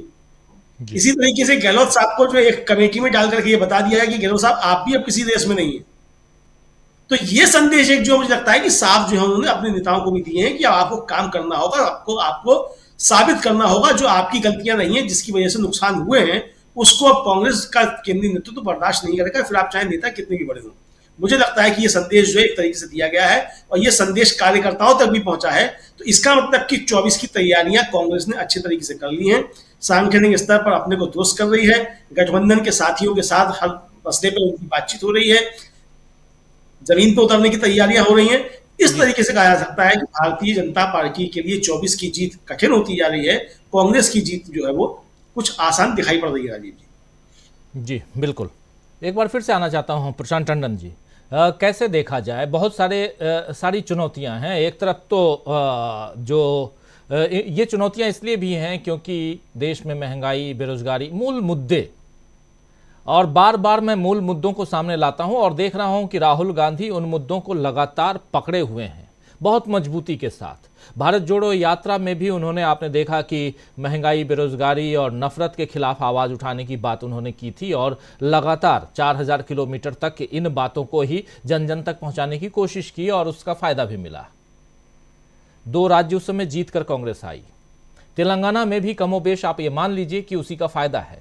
भले मध्य प्रदेश और छत्तीसगढ़ और राजस्थान में उसका फायदा बीजेपी कांग्रेस नहीं उठा पाई, वो अलग बात है, लेकिन तेलंगाना, और कर्नाटक और हिमाचल प्रदेश में उसका फायदा जरूर मिला था। और वो मूल मुद्दे थे जिसमें महंगाई थी, बेरोजगारी थी, नफरत के खिलाफ आवाज उठाना। इन मुद्दों को अगर कांग्रेस पहुंचा चुकी है जन जन तक, जो कांग्रेस के चाहने वाले जो भटक गए थे, जो 10% फ्लोटिंग वोटर्स होते हैं, इधर के उधर, उधर से इधर जो वोट देते हैं, वो चले जाते हैं कभी इधर कभी उधर, अगर उन तक ये पहुंचा चुकी है, अगर अल्पसंख्यकों को तक अपनी बात पहुंचा चुकी है, अगर दलित और आदिवासी मिलकर इस बार खासकर इन हिंदी पट्टी में कांग्रेस को ज्यादा वोट देके आए हैं, ओबीसी तक अपनी बात पहुंचाने में थोड़ा सा जरूर, वो जो सामाजिक न्याय और जाति आधारित जनगणना की बात हो रही है उसमें अभी थोड़ा सा उसमें कमी दिखाई दे रही है। और इस पर शायद आने वाले समय में कांग्रेस पार्टी और बाकी तमाम जो इंडिया के गठबंधन के जो दल हैं वो काम करेंगे। इन चीज़ों को देखा जाए तो चुनौतियां कितनी आपको दिखाई देती हैं, और इन सब पर राम मंदिर कितना भारी पड़ने जा रहा है और अयोध्या कितना भारी पड़ने जा रहा है? राजीव जी, अभी जब चुनाव हुए हैं तो इन्हीं मुद्दों पर बहुत साफ तरीके से रेफरेंडम आ गया। वो रेफरेंडम क्या आया कि कांग्रेस गई मुद्दों पर, महंगाई, बेरोजगारी और तमाम सारी कल्याणकारी योजनाओं पे। मोदी साहब चुनाव में गए कन्हैयालाल टेलर और हिंदू मुसलमान पर, ऐसे बटन दबाओ के जैसे फांसी दे रहे हो, यहां तक। और ये बहुत साफ रेफरेंडम आ गया कि समाज के 2 हिस्से हैं। एक हिस्सा मोदी जी के साथ गया, दूसरा हिस्सा कांग्रेस के साथ गया। और सरकार भले ही नहीं बनी, लेकिन आप देखिए कि वोट शेयर में कोई बहुत अंतर नहीं है। कुल वोटों में अगर तेलंगाना को भी जोड़ दें तो 9 लाख से भी ज्यादा वोट कांग्रेस को मिले हैं बीजेपी से। जी जी, यानी 4,90,000 वोट और कांग्रेस को और 4,80,000 बीजेपी। मैं ये नहीं कह रहा हूं कि इससे बड़ा खुश होने की आवश्यकता है।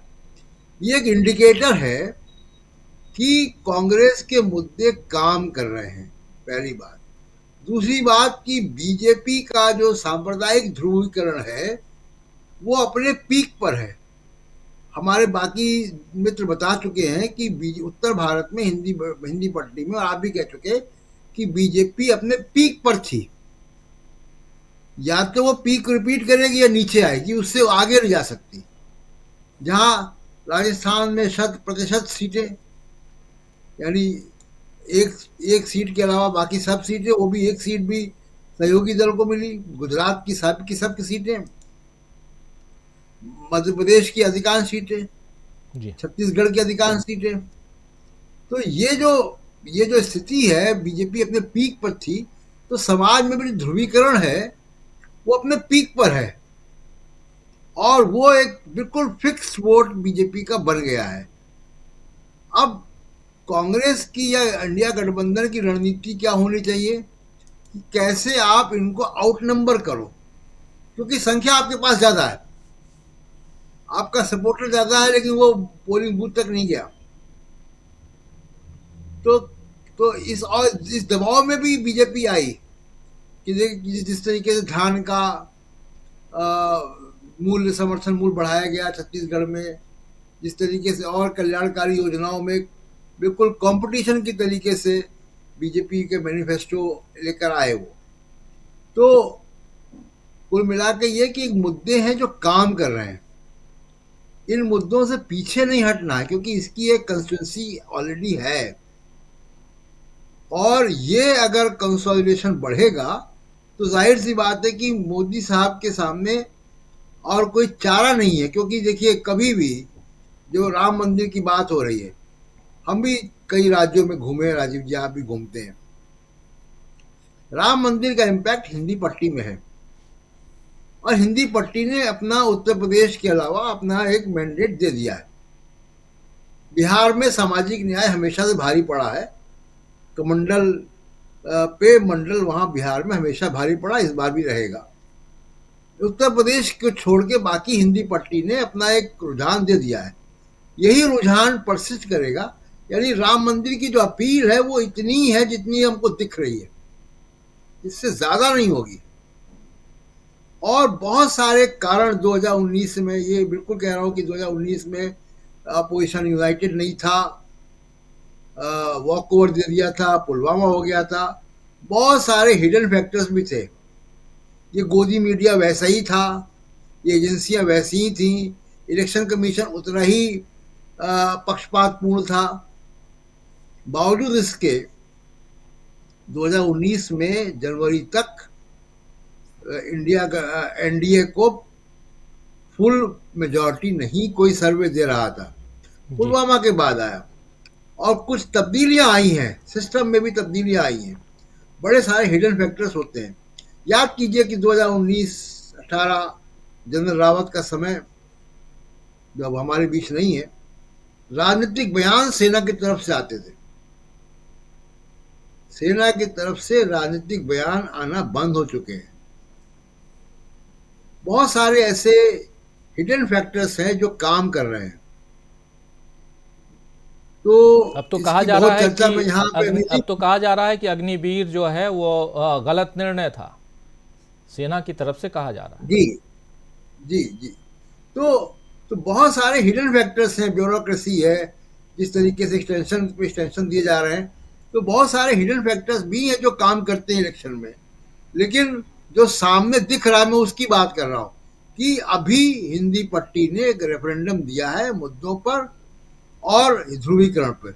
मुद्दों को भी 40% वोट मिला है, इसको आगे बढ़ाया जा सकता है। ये बड़ी स्ट्रांग फाउंडेशन है 2024 के लिए, राजीव जी। बिल्कुल, एक स्ट्रॉन्ग फाउंडेशन, और उसमें भी 28 दलों का जो ये गठबंधन है, ये बहुत मजबूती के साथ यहाँ दिखाई दे रहा है। और साथ में कांग्रेस जो काम कर रही है पिछले दिनों लगातार, वो दिखाई दे रहा है कि कहीं ना कहीं 24 की तैयारियां बहुत पुरजोर तरीके से कहें तो वो कर रही है कांग्रेस पार्टी। और उन तैयारियों के सामने कहाँ बीजेपी टिकती है, और क्या 2024 की जब हम चर्चा, कई बार चर्चा करते हैं, कई ईवीएम की जब चर्चा होती है तो आप तमाम जो साथी हमारे हैं कई बार निराश होते हैं। और निराशा की बात भी तब होती है जब ईवीएम के खिलाफ किसी भी ढंग के आंदोलन या इस पर एक मत एकजुट होने की जो बारी आनी चाहिए, बात होनी चाहिए, वो दिखाई नहीं देती है। लेकिन इससे इतर अगर हम चर्चा ये करते हैं कि 2024 का जो लोकसभा चुनाव है, क्या इतना आसान है, क्या इतनी आसानी से मोदी जी जीत जाएंगे जितनी आसानी से 2019 का चुनाव बीजेपी जीत कर 303 सीटें अपने दम पर लेकर आई थी। 2014 में बीजेपी को सीटें आई थी, 2014 में 282 सीटें आई थी। 272 सीटें चाहिए सरकार बनाने के लिए लोकसभा में, और 272 की जगह 10 सीटें ज़्यादा आई थी। 2019 में जब आंधी तूफान राष्ट्रवाद का वो चल रहा था, उस समय 303 सीटें आई बीजेपी को। क्या 2024 में इतनी सीटें आएंगी? क्या 272 के आंकड़े को बीजेपी पार कर पाएगी अपने दम पर, या 38 अपने साथियों के दम पर? एक बड़ा सवाल है। एक बार फिर से आना चाहता हूं राहुल लाल जी, कैसे देखा जाए?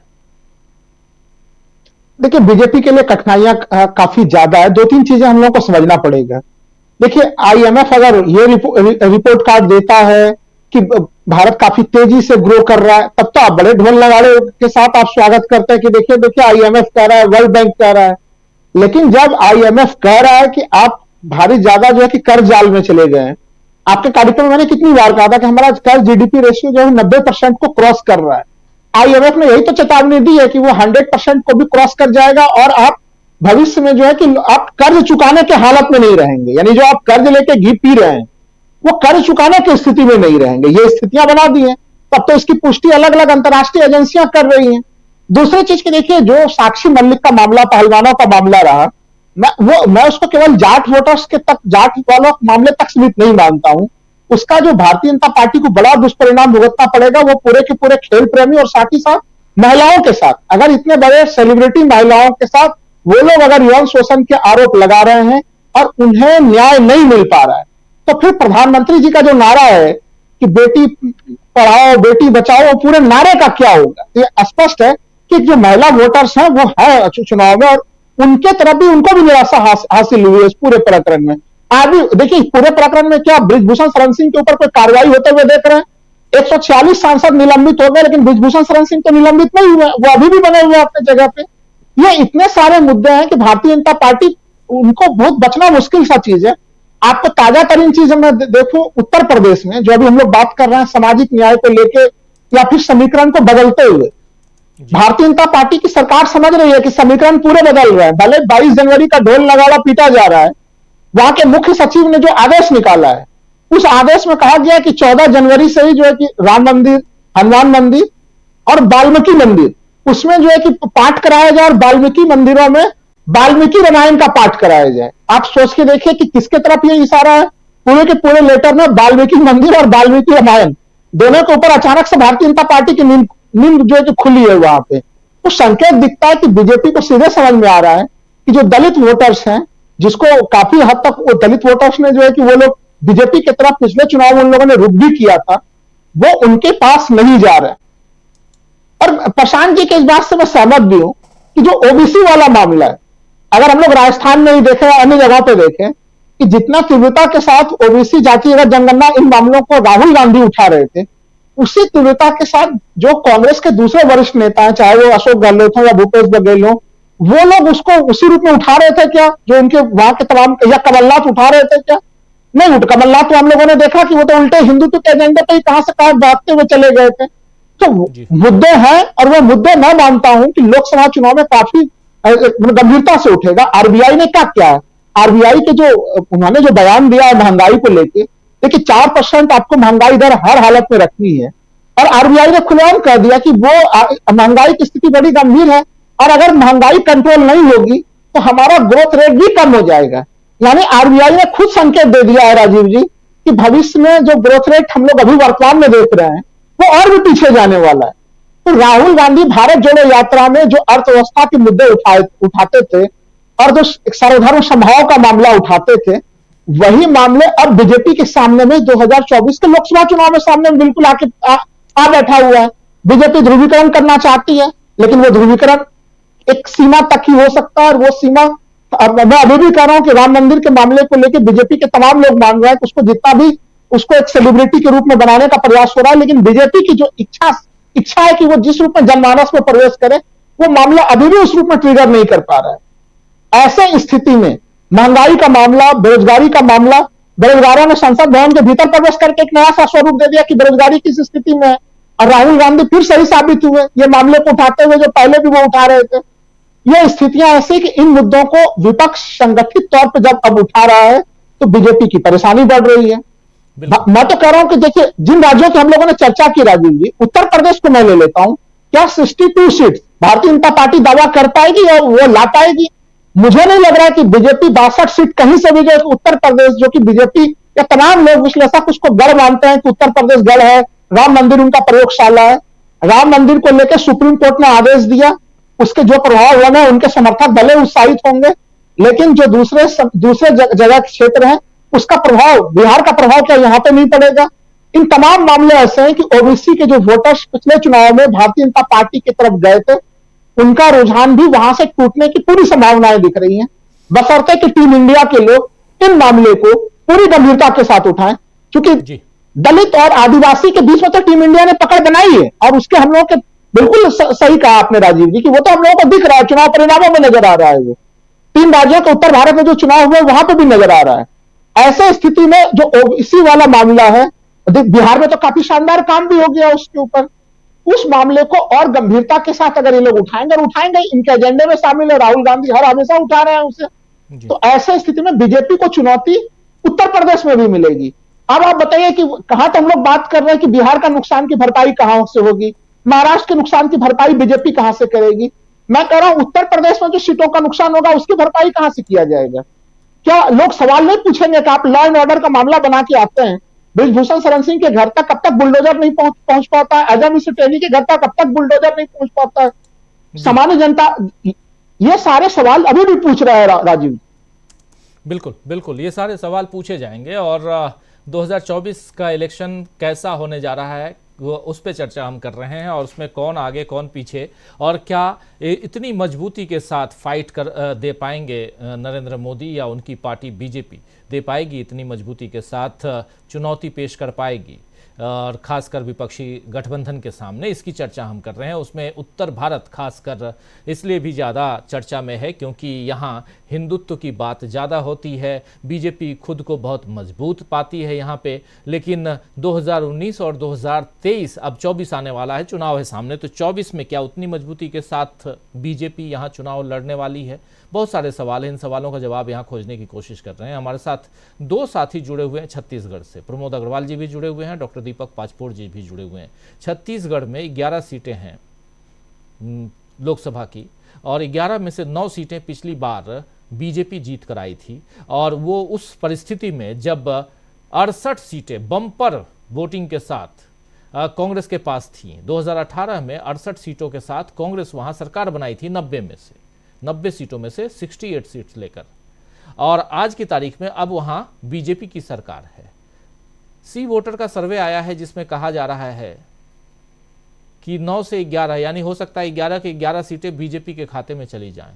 मैं इन दोनों अपने साथियों से पूछना चाहता हूं, पहले प्रमोद अग्रवाल जी आपसे और फिर डॉक्टर दीपक पाचपोर जी आपसे भी, कि क्या अभी आज की तारीख में देखा जाए, हसदेव बांगो नाम तो सुना होगा आप लोगों ने, आदिवासियों की जमीन, और उस जमीन के नीचे कोयले की खान है, अदानी साहब को वो जमीन दे दी गई, वो खान दे दिया गया, आंदोलन हुआ, खूब आंदोलन, और ये जो दिया गया था पहले, लेकिन सरकार आई कांग्रेस की, और भूपेश बघेल शुरुआत में इस पर अंकुश नहीं लगा पाए थे, बाद में फाइनली ये वहाँ रोकना पड़ा। अब जैसे ही नई सरकार आई है जम के कटाई हो रही है, और अभी बता भी रहे थे प्रमोद अग्रवाल जी क्या लगता है 11 सीटें अब की बार बीजेपी के नाम, पूरी की पूरी सीटें? विधानसभा में बीजेपी ने पहली बार 50 का आंकड़ा क्रॉस किया, इतनी बड़ी रिकॉर्ड जीत पहली बार मिली उसे। फिर भी 2 लोकसभा क्षेत्र ऐसे हैं छत्तीसगढ़ में अभी भी जिनमें वो हार गए थे, कांकेर और जांजगीर। इतनी बड़ी जीत के बावजूद भी इन 2 लोकसभा क्षेत्र में बीजेपी कांग्रेस से पिछड़ी हुई है। जिन सांसदों को आपने चुनाव लड़ाया उनमें मंत्री भी थे और वो अब खाली विधायक रह गए हैं, उनकी जगह भी आपको एक नया प्रत्याशी ढूंढना है। अगर उन्हीं को रिपीट करते हैं तो फिर यहां के बहुमत को खतरा पैदा करते हैं जी। जैसा कि आपने खुद ही कहा कि एक बम्पर जीत के बाद कांग्रेस की पिछले बार 68 सीटें जीती थी कांग्रेस, और उसके 4 महीने बाद फिर चुनाव हुए और 9 सीटें हार गई। तो छत्तीसगढ़ की जनता का टेस्ट तो आपको पता है, उसे डबल इंजन बिल्कुल पसंद नहीं है। अब जब से छत्तीसगढ़ बना है तब से ऐसा सिर्फ एक ही मौका आया है 4 साल का जिसमें रमन सिंह और मोदी जी प्रधानमंत्री और मुख्यमंत्री रहे हैं। बाकी समय जब भी छत्तीसगढ़ में जिसकी सरकार होती है केंद्र में, उसकी सरकार नहीं बनती। जब रमन सिंह पहले 2 कार्यकाल यहां मुख्यमंत्री रहे तो वहां मनमोहन सिंह जी थे, और अभी जब भूपेश बघेल यहाँ मुख्यमंत्री थे तो वहां नरेंद्र मोदी जी थे। तो इसलिए ये कहना कि 11 की 11 जीत जाएगी, ये तो दिवा स्वप्न है। सबको ऐसा लगता है जीतने के बाद कि हम सब कुछ जीत जाएंगे। रही बात हसदेव की, तो यदि आप विधानसभा चुनाव के पूर्व में उस क्षेत्र में गए होते तो आपको दिखता कि हर दुकान पर बीजेपी की तरफ से एक कैलेंडर टंगा हुआ था सरगुजा क्षेत्र में, हसदेव बचाओ। अब उनकी सरकार है, क्यों नहीं बचा रहे हैं? 500 झाड़ रोज कट रहे हैं और वो झाड़ इतने पुराने हैं कि जिनकी कई झाड़ों की उम्र 100 साल से ज्यादा है। कोई रोकने वाला नहीं है, क्यों कट रहे हैं ये बताने वाला नहीं है। पुलिस सुरक्षा दे रही है काटने वालों को, किसी को अंदर नहीं आने दिया जा रहा। WII की रिपोर्ट थी, सुप्रीम कोर्ट में रिपोर्ट थी कि अगर वर्षा के लिए हसदेव के झाड़ काटे गए तो हाथियों का एक बड़ा संकट छत्तीसगढ़ पर मंडराएगा। वो हाथी जंगल छोड़ करके शहरी क्षेत्रों में आ जाएंगे, जिससे जनजीवन को पर बहुत बुरा असर पड़ेगा।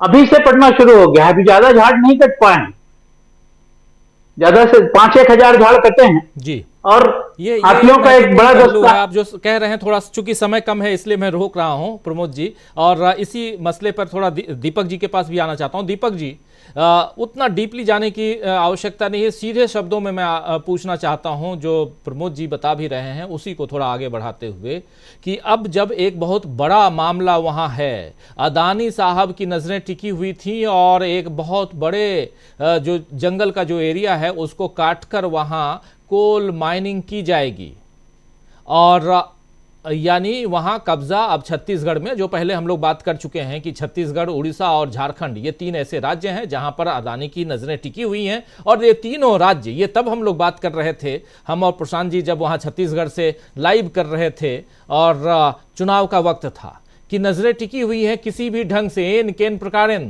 साम दाम दंड भेद, किसी भी ढंग से छत्तीसगढ़ चाहिए। और क्यों चाहिए? उसका कारण है कि ये तीनों मिनरल स्टेट्स हैं और यहां पर अदानी को बहुत फायदा होगा। अदानी को फायदा होगा तो बीजेपी को फायदा होगा, मोदी जी को फायदा होगा।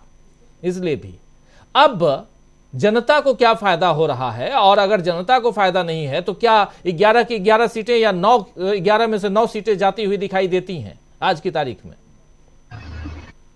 देखिए, अभी इसके बारे में बहुत ये कहना है कि कितनी सीटें मिलेंगी, इसलिए थोड़ा सा खासा मुश्किल है कि जहां तक अदानी कोई अभी पहली बार छत्तीसगढ़ नहीं आ रहे हैं, अदानी पहले से यहाँ पे इस राज्य में ऑपरेट कर रहे थे। और मेरा तो ऐसा मानना है कि जिस हिसाब से छत्तीसगढ़ की नहीं, ज्यादातर जगहों की बात देखिए, सरकारें कोई भी आती जाती हैं, कॉर्पोरेट का जो दबदबा है वो कभी खत्म नहीं होता और उनका काम जो है चलते रहता है। यहाँ पर जिंदल का भी काम है छत्तीसगढ़ में। छत्तीसगढ़ में जिंदल का काम कभी भी भारतीय जनता पार्टी के दौरान नहीं रुका, जबकि उनके जो नवीन जिंदल है वो कांग्रेस के सांसद भी रहे, उनका इंक्लिनेशन इसके साथ रहा है। तो लेकिन अब ये इसका असर आप ये देखिए कि इसको लेकर, हसदेव को बचाने के लेकर कुछ जगह पे जरूर आंदोलन हो रहे हैं, लेकिन उस आंदोलन में कोई ऐसी बहुत बड़ी शिरकत, बहुत ऐसा आंदोलन नहीं हो रहा जैसा कि कोई नर्मदा बचाओ आंदोलन जैसा हो या कोई ये हो। पहले से अदानी यहाँ काम कर रहे हैं, पहले से तमनार में, रायगढ़ जिले में काम हो रहा है, वहां पे भी आप देखिए कि भारतीय जनता पार्टी आ गई। और ये एंटिसिपेटेड था, ये पूर्वानुमान पहले से था कि जैसे छत्तीसगढ़ में बीजेपी की सरकार आएगी, अदानी का जो थोड़ी बहुत जो रोक टोक होती थी वो बिल्कुल नहीं होगी। लेकिन मैं आपको बता दूं, ऐसा भी नहीं है कि कांग्रेस की सरकार के रहते रहते अदानी को ऐसे कोई बहुत ज्यादा तकलीफ हुई होगी, ये कटु सत्य है। इसके बाद भी अदानी कोई ऐसे फैक्टर नहीं हो सकते कि पूरा का पूरा वो वोटिंग का ट्रेंड ही बदल कर रख दे। इतना बड़ा इशू जो है, इसलिए मैं देख रहा हूँ बिलासपुर में इसको लेकर बहुत समय से आंदोलन चल रहा है, नागरिक आंदोलन कर रहे हैं, लेकिन वहां पे जाने वाले कितने हैं? 25-50-100 हैं। बाकी रायगढ़ में आंदोलन चल रहे थे, वहां पे कोयला सत्याग्रह चल रहा था, वो सब भी एक तरह से जो है बिल्कुल समापन की स्टेज पे है। मुझे नहीं लगता कि इसको भी बहुत लंबे समय तक पुलिस के ही जरिए, और अब आप देखिए कि जिस हिसाब से पुलिस राज आया है तो मानवाधिकार कार्यकर्ताओं का इन सब चीजों का क्या होगा। आप छत्तीसगढ़ में रहे, आपको पता है कि बहुत सारे लोग हैं यहाँ पे इस तरीके के आंदोलन कर रहे हैं, लेकिन वो सारे आंदोलन छत्तीसगढ़ में मर रहे हैं, ये बात आपको माननी पड़ेगी। लेकिन जहां तक मैं अंतिम बात ये कहूंगा कि छत्तीसगढ़ जो राज्य है उसको उन 9 राज्यों की श्रृंखला में देखना चाहिए, जहां पर जो है यही की सेक्टर होगा भारतीय जनता पार्टी। और यहाँ पर अगर भारतीय जनता पार्टी का बड़ा नुकसान कांग्रेस कर सकती है तो उसका मतलब इस हिसाब से कि राम मंदिर का असर जो होगा इन 9 राज्यों में ही होगा, हिंदी भाषी राज्यों में। छत्तीसगढ़ हो गया, मध्य प्रदेश हो गया, यहाँ से लेके आप उत्तर प्रदेश, बिहार हो गए, 9 राज्य हैं। मेरा ऐसा मानना है इन 9 राज्यों में कांग्रेस ने अगर इसको मिनिमाइज कर दिया राम मंदिर के असर को, तो मुझे लगता है कि कांग्रेस जो है उसको बहुत बड़ी सफलता इससे मिल जाएगी कि दक्षिण में तो पहले से उसके हाथ में अच्छा खासा, मतलब अकेले मैं कांग्रेस की बात नहीं कर रहा हूँ, पूरे गठबंधन की बात कर रहा हूँ। तो ये जो छत्तीसगढ़ जो है उन 9 राज्यों की श्रृंखला का एक राज्य है जहां पर बहुत ध्यान कांग्रेस को देना पड़ेगा। ये जो है कि इस समय वापस जो ये जो ट्रेंड होता है कि विधानसभा में जिसको बहुमत मिलता है उसको लोकसभा के चुनाव में नहीं मिलता, ये ट्रेंड बदल भी सकता है, रिवर्स भी हो सकता है, लेकिन अभी बहुत जल्दी होगी। मुझे ऐसा लगता है कि राम मंदिर के उद्घाटन के बाद देखा जाना होगा कि इसका असर क्या होगा। जैसा मैंने कल के भी अपनी इसमें चर्चा में बताया था कि छत्तीसगढ़ एक ऐसा स्टेट है जहां पर पहली बार सांप्रदायिकता के बल पे जो है चुनाव लड़ा गया। कवर्धा और साजा, ये 2 विधानसभा क्षेत्र हैं, इन्होंने बता दिया कि छत्तीसगढ़ में भी एक नया ट्रेंड जो है वो इमर्ज कर रहा है। यहाँ पर जो है धर्मनिरपेक्षता की बात जो पहले होती थी वो कहीं पे थोड़ी सी उसकी डाउन ट्रेंड है और सांप्रदायिकता के भी आधार पे लोग जो है वोट देने लग गए हैं। राम मंदिर का फैक्टर अगर इसको मैक्सिमाइज करता है, मैनिफेस्टेशन अगर उसका होता है, बढ़ाता है, तो मुझे लगता है कि भारतीय जनता पार्टी को इसके बाद भी अच्छी खासी सीटें मिल सकती है। कांग्रेस के लिए चैलेंज अभी भी बचा हुआ है। जिस प्रकार से विधानसभा में उसको जो चैलेंज मिला बीजेपी की ओर से, वो मान के चल रहे थे कि हम इस स्टेट को जीत रहे हैं, वहां पर वो हार गई। तो लोकसभा के इसमें भी उसको बहुत ज्यादा उम्मीद इससे नहीं करनी चाहिए, इसको मेहनत की जरूरत है, इसमें कोई शक नहीं। राजीव जी। जी बिल्कुल बिल्कुल, ये बात आप बिल्कुल सही कह रहे हैं और इम्पॉर्टेंट पहलू है कि चुनाव जो हैं और आने वाले समय में जो विधानसभा के चुनाव और लोकसभा के चुनाव, दोनों चुनावों का जो एक फ्लेवर होता है, वोट देने के जो वोटर्स कहते हैं, ऐसा भी कि वोटर्स जो होते हैं वो जो नेशनल चुनाव, लोकसभा का या आम चुनाव जो होता है उसको एक अलग अंदाज में देखते हैं और विधानसभा के चुनाव को अलग अंदाज में देखते हैं। क्या लोकल मुद्दे विधानसभा के बाद लोकसभा पर हावी होते हैं? अगर हावी होंगे तो ये तय मानिए कि अदानी का मसला जो छत्तीसगढ़ में चल रहा है वो मामला भी वहाँ कहीं ना कहीं हावी होगा। और अगर ऐसा नहीं होता है तो फिर नेशनली अगर देखा जाए कि हाँ मोदी जी कैसा काम कर रहे हैं, उनकी पार्टी कैसा काम कर रही है, उस हिसाब से देखा जाए तो फिर परिस्थितियां दूसरी दिखाई देती हैं, जैसा कह रहे हैं डॉक्टर दीपक पाचपोर जी। लेकिन बहुत सारे ऐसे अलग अलग पहलू हैं जिन पर चर्चा ज़रूरी है और जो जिन 9 राज्यों की आप बात कर रहे हैं उन 9 राज्यों पर फोकस ज़रूर करना पड़ेगा कांग्रेस पार्टी को। धनंजय जी, आपसे भी समझना चाहता हूँ कि जो मुद्दे हैं और उन मुद्दों में घूम फिर करके आप उन तमाम ऐसे मूल मुद्दों पे चले जाते हैं जिनकी चर्चा लोकसभा में तो होती ही होती है, जिसमें महंगाई की बात है, 2,05,000 करोड़ रुपए का कर्ज भारत के ऊपर और IMF की चेतावनी, ये छोटी मोटी बात नहीं हो सकती है। आप 3 ट्रिलियन इकोनॉमी की बात करते हैं कि तीसरा टर्म दे दो, 3 ट्रिलियन इकोनॉमी हम ले आएंगे, लेकिन भारत की GDP और भारत में पर कैपिटा इनकम कितना है, लोगों के सिर पर कितना कर्ज है, 1,40,000 रुपये का प्रति व्यक्ति कर्ज हो गया है आज की तारीख में, और हम दुनिया की सबसे बड़ी आबादी वाला देश हैं। उन सब चीज़ों को देखा जाए तो क्या इन तमाम मसलों का, इन मुद्दों का असर नहीं दिखाई देता है? और अगर ये असर दिखाई देता है तो क्या ये मुद्दे हिंदुत्व की जो चाशनी है उसमें खत्म हो जाते हैं? देखिए, महाराष्ट्र तो बहुत बड़ा उदाहरण है जी। पिछले कुछ सालों में जो पूरा का पूरा मीडिया का स्वर रहा या लोगों के सामने जो मुद्दे लाए गए, नेता के तौर पे नरेंद्र मोदी, और मीडिया जो है वो नरेंद्र मोदी जो बोल रहे हैं उसी को एक्सप्लेन करते रहा। तो आम आदमी भी उसी तरीके से देख रहा है और आम आदमी में एक चेतना लौटी है, मैं ये समझ रहा हूँ। अपने आसपास भी हम देख रहे हैं, गांव से लेकर के, हम अपने गांव बात करें या बॉम्बे में बात करें या पटना बात करें या महाराष्ट्र के मुंबई या नागपुर बात करें, लोगों में ये चेतना लौट रही है कि राम जो है क्या किसी पार्टी के चुनाव का पोस्टर बॉय हैं।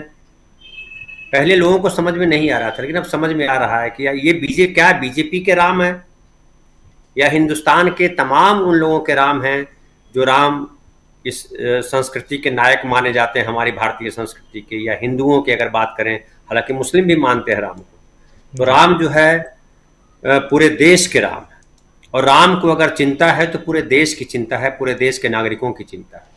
तो बीजेपी ने ये इस्तेमाल किया, ये आम आदमी इस बात को अब समझ रहा है और इस पर बात करने लगा है, व्हाट्सएप यूनिवर्सिटी पर चर्चा करने के बाद भी, और ये चेतना लौटी है, ये बड़ी अच्छी बात है। उसके अलावा जब मुद्दों की बात करते हैं तो मुद्दे वही हैं, महंगाई है, कर्ज है, नौकरी है, बेरोजगारी है, और ये जो तमाम मुद्दे हैं इसमें आप गौर कीजिए कि बेरोजगारी दर कितनी तेज हो गई है। ये जो राहुल गांधी ने मुद्दा उठाया, और मुद्दा राहुल गांधी ने क्या उठाया, वो तो उठाते हैं जो संसद में स्मोक अटैक हुआ और लड़के जो गए वहां पे और अपनी बात कहना चाहते थे कि तानाशाही बंद करो और जो है हमारे मुद्दों पे ध्यान दो, बेरोजगारी पे बात करो, और बीजेपी की आईटी सेल ने कहा कि 3.2% बेरोजगारी दर है। हकीकत ये है कि दिसंबर महीने में 9.2% बेरोजगारी दर है, और 9.2% का मतलब ये भी होता है कि एक व्यक्ति पे 5 आदमी डिपेंडेंट है कम से कम। तो कहाँ गया वो, उसको मल्टीप्लाई कीजिए तो 45% बेरोजगारी दर है। और ये भी देखिए कि ढेर सारे लोग हमारे देश में हैं जो नौकरी की तलाश इसलिए नहीं करते हैं कि उनको पता है कि नौकरी मिलने वाली नहीं है, वो थक गए हैं, निराश हो गए हैं, टूट गए हैं कि जो नौकरी कर रहा था वो तो घर बैठा है, हमको कहाँ नौकरी मिलेगी। उसके अलावा आप देखिए कि नौकरियां मिलती कहाँ हैं, कैसे नौकरियां मिलती हैं। नौकरियां या रोजगार मिलने का काम ये है कि जब आपके देश में कोई नई फैक्ट्री लगे, कोई नया काम हो रहा हो। नई फैक्ट्री तो लग नहीं रही, कौन सी नई फैक्ट्री लगी 10 साल में, जरा हमको बतलाएं कोई कि कोई नई फैक्ट्री लग गई।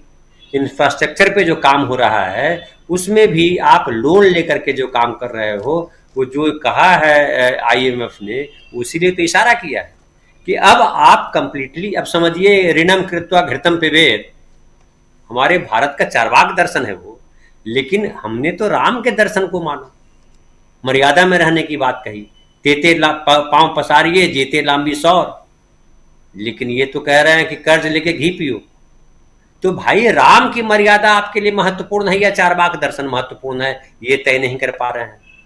फिर अब जनता ये बात कर रही है कि ये जो महंगाई है वो कब कम होगी। और आपने जो कहा, जो मैंने बीच में उंगली उठाई थी, आप जब बोल रहे थे कि दर्शक कह रहे हैं, कुछ लोग उनके भक्त, कि 200 रुपये पेट्रोल हो जाए कि 500 हो जाए हम खरीदेंगे, वो गए, वो सबसे ज्यादा मौका परस्त उनके वही भक्त हैं। और वो जो है अगर फ्री में अगर पेट्रोल मिलने लगे तो सबसे पहले लाइन में वही खड़े होंगे, वो बिना रीढ़ वाले हैं। तो बिना रीढ़ वाले भक्त जो है, जो आप याद कीजिए कई सारे बाबा जो जेल में बंद हैं, उनके भक्त किधर गए, कहाँ धरना प्रदर्शन कर रहे हैं।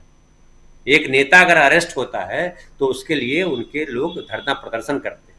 भक्त के भगवान बदल जाते हैं, आज इस भगवान को मान रहे हैं, कल उस भगवान को मानने लगते हैं, ऐसे भक्त हैं। और भक्त वो होते हैं जो बेसिकली निराश होते हैं, उनमें एक अलग ऊर्जा भरते हैं कि ये बाबा जो है समोसा इनका खा लो और तुमको नौकरी मिल जाएगी।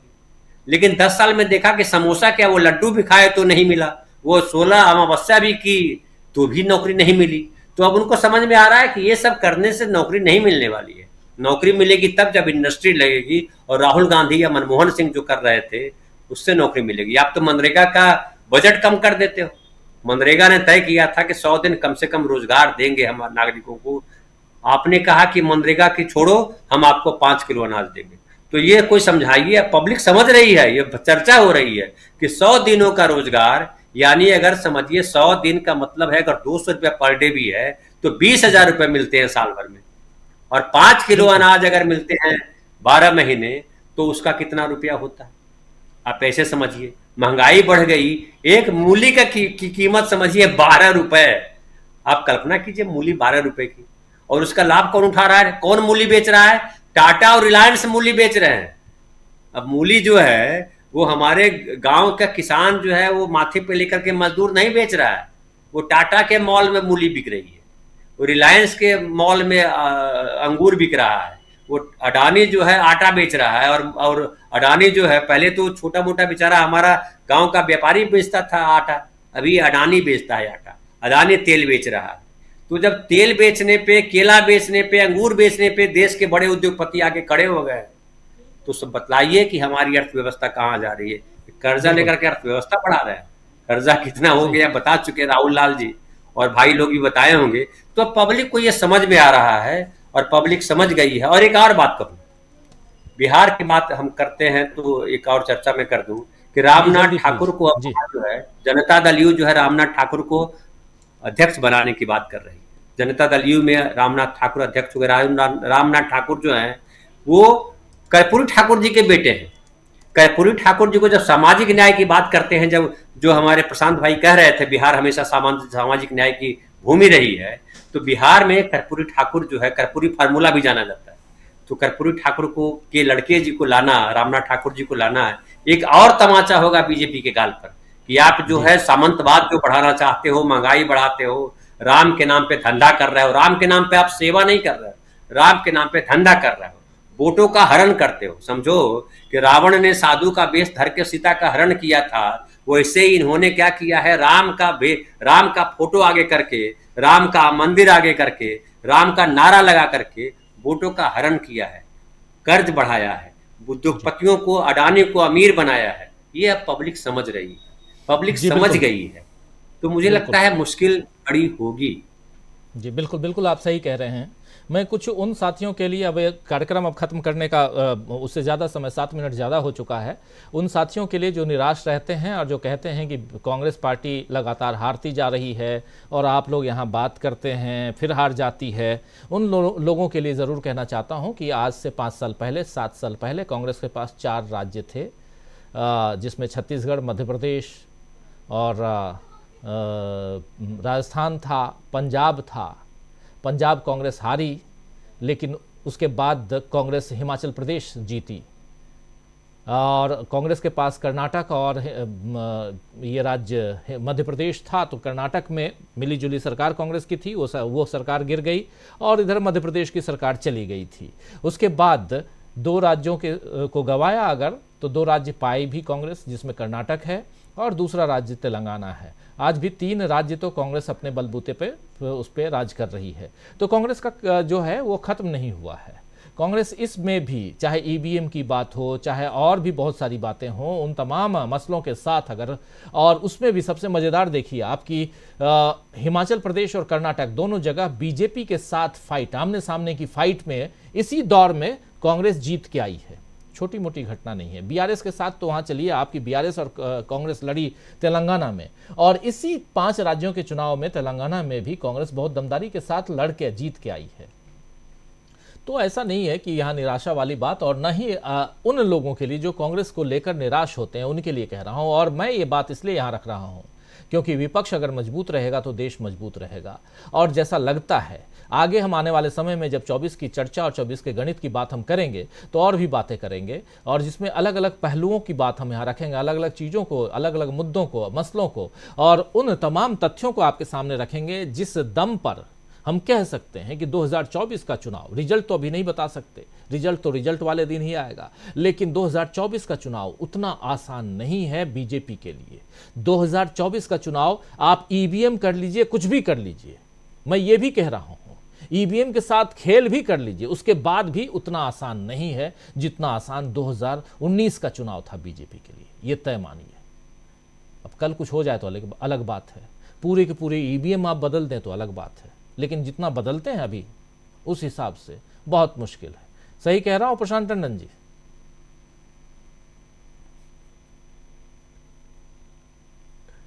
राजीव जी, कुछ राजनीति में सिद्धांत होते हैं, सिद्धांत तो ट्रेंड है।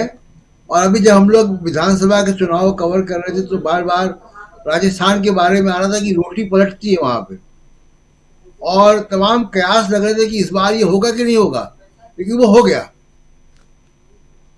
एक और सिद्धांत है राजीव जी, पूरे भारत के इलेक्टोरल हिस्ट्री को आप देख लीजिए, सत्ता पक्ष के खिलाफ विपक्ष अगर जब भी एकजुट हुआ है वो सत्ता में आया है। बात सही है, बिल्कुल सही आप कह रहे हैं। इन सब मसलों पे भी बात करेंगे। सत्ता पक्ष के खिलाफ जब भी विपक्ष एकजुट हुआ है तो वो सत्ता पक्ष जो है वो उसको परास्त होना पड़ा है। 2024 बहुत मज़ेदार होने वाला है, हम सब इंतज़ार करें, तैयारियां करें, और इन सब के बीच भारत जोड़ो यात्रा की तैयारी भी चल रही है। बस डेट डिक्लेयर होने दीजिए, उसके बाद इस देश में सियासी हलचल और तेज़ होगी, और हो सकता है ये हलचल उसी समय तेज़ हो जब इधर राम मंदिर की बात हो रही होगी। तो बहुत कुछ होगा। चलिए इस कार्यक्रम को समाप्त करो। बहुत बहुत शुक्रिया अदा करना चाहता हूं धनंजय जी क्लोजिंग कमेंट के लिए, प्रशांत टंडन जी आपको भी, प्रमोद अग्रवाल जी, राहुल लाल जी बहुत बहुत शुक्रिया, बहुत शुक्रिया डॉक्टर दीपक पाचपोर जी, अमलेंदु उपाध्याय जी, आप सबका बहुत शुक्रिया, बहुत धन्यवाद आप लोगों को। और बहुत बहुत धन्यवाद आप तमाम दोस्त साथी शुभचिंतक आप सबका जो अभी तक जुड़े रहे, अपनी बात अपने विचार आप लोग रखते रहे, आप सबका भी।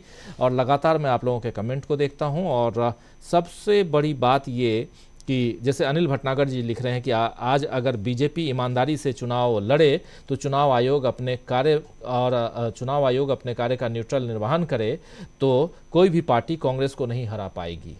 आप सही कह रहे हैं, बिल्कुल सही। किरण जकनवार साहब भी हमारे साथ हैं, वारिस हुसैन साहब भी हमारे साथ बने हुए हैं, अनिल कुजूर भी हमारे साथ में हैं, ओम प्रकाश जी हैं, जुल्फिकार अंसारी साहब हैं, जसलीन बेनीपाल जी हमारे साथ बनी हुई हैं, और हमारे साथ शिव कुमार गुप्ता जी हैं, और प्रशांत मिश्रा जी हमारे साथ बने हुए हैं कि लहसुन 560 रुपये प्रति किलो है आज की तारीख में। बाबूलाल शर्मा साहब कह रहे हैं कि thanks for positive debate and analysis, बहुत शुक्रिया आपका। राजेंद्र बंसोड़े साहब हैं, जब कह रहे हैं कि जब तक ईवीएम है तब तक मोदी है और मिडिल क्लास और लोअर क्लास के लोग तड़पते रहेंगे। गुड नाइट कह रहे हैं, और गुड नाइट आपको भी राजेंद्र बंसोड़े साहब। और शुभ शंकर दत्ता साहब हैं, शुभांकर दत्ता साहब कह रहे हैं बीजेपी को जो वोट दे रहा है एक बार टैप का मिडिल क्लास है।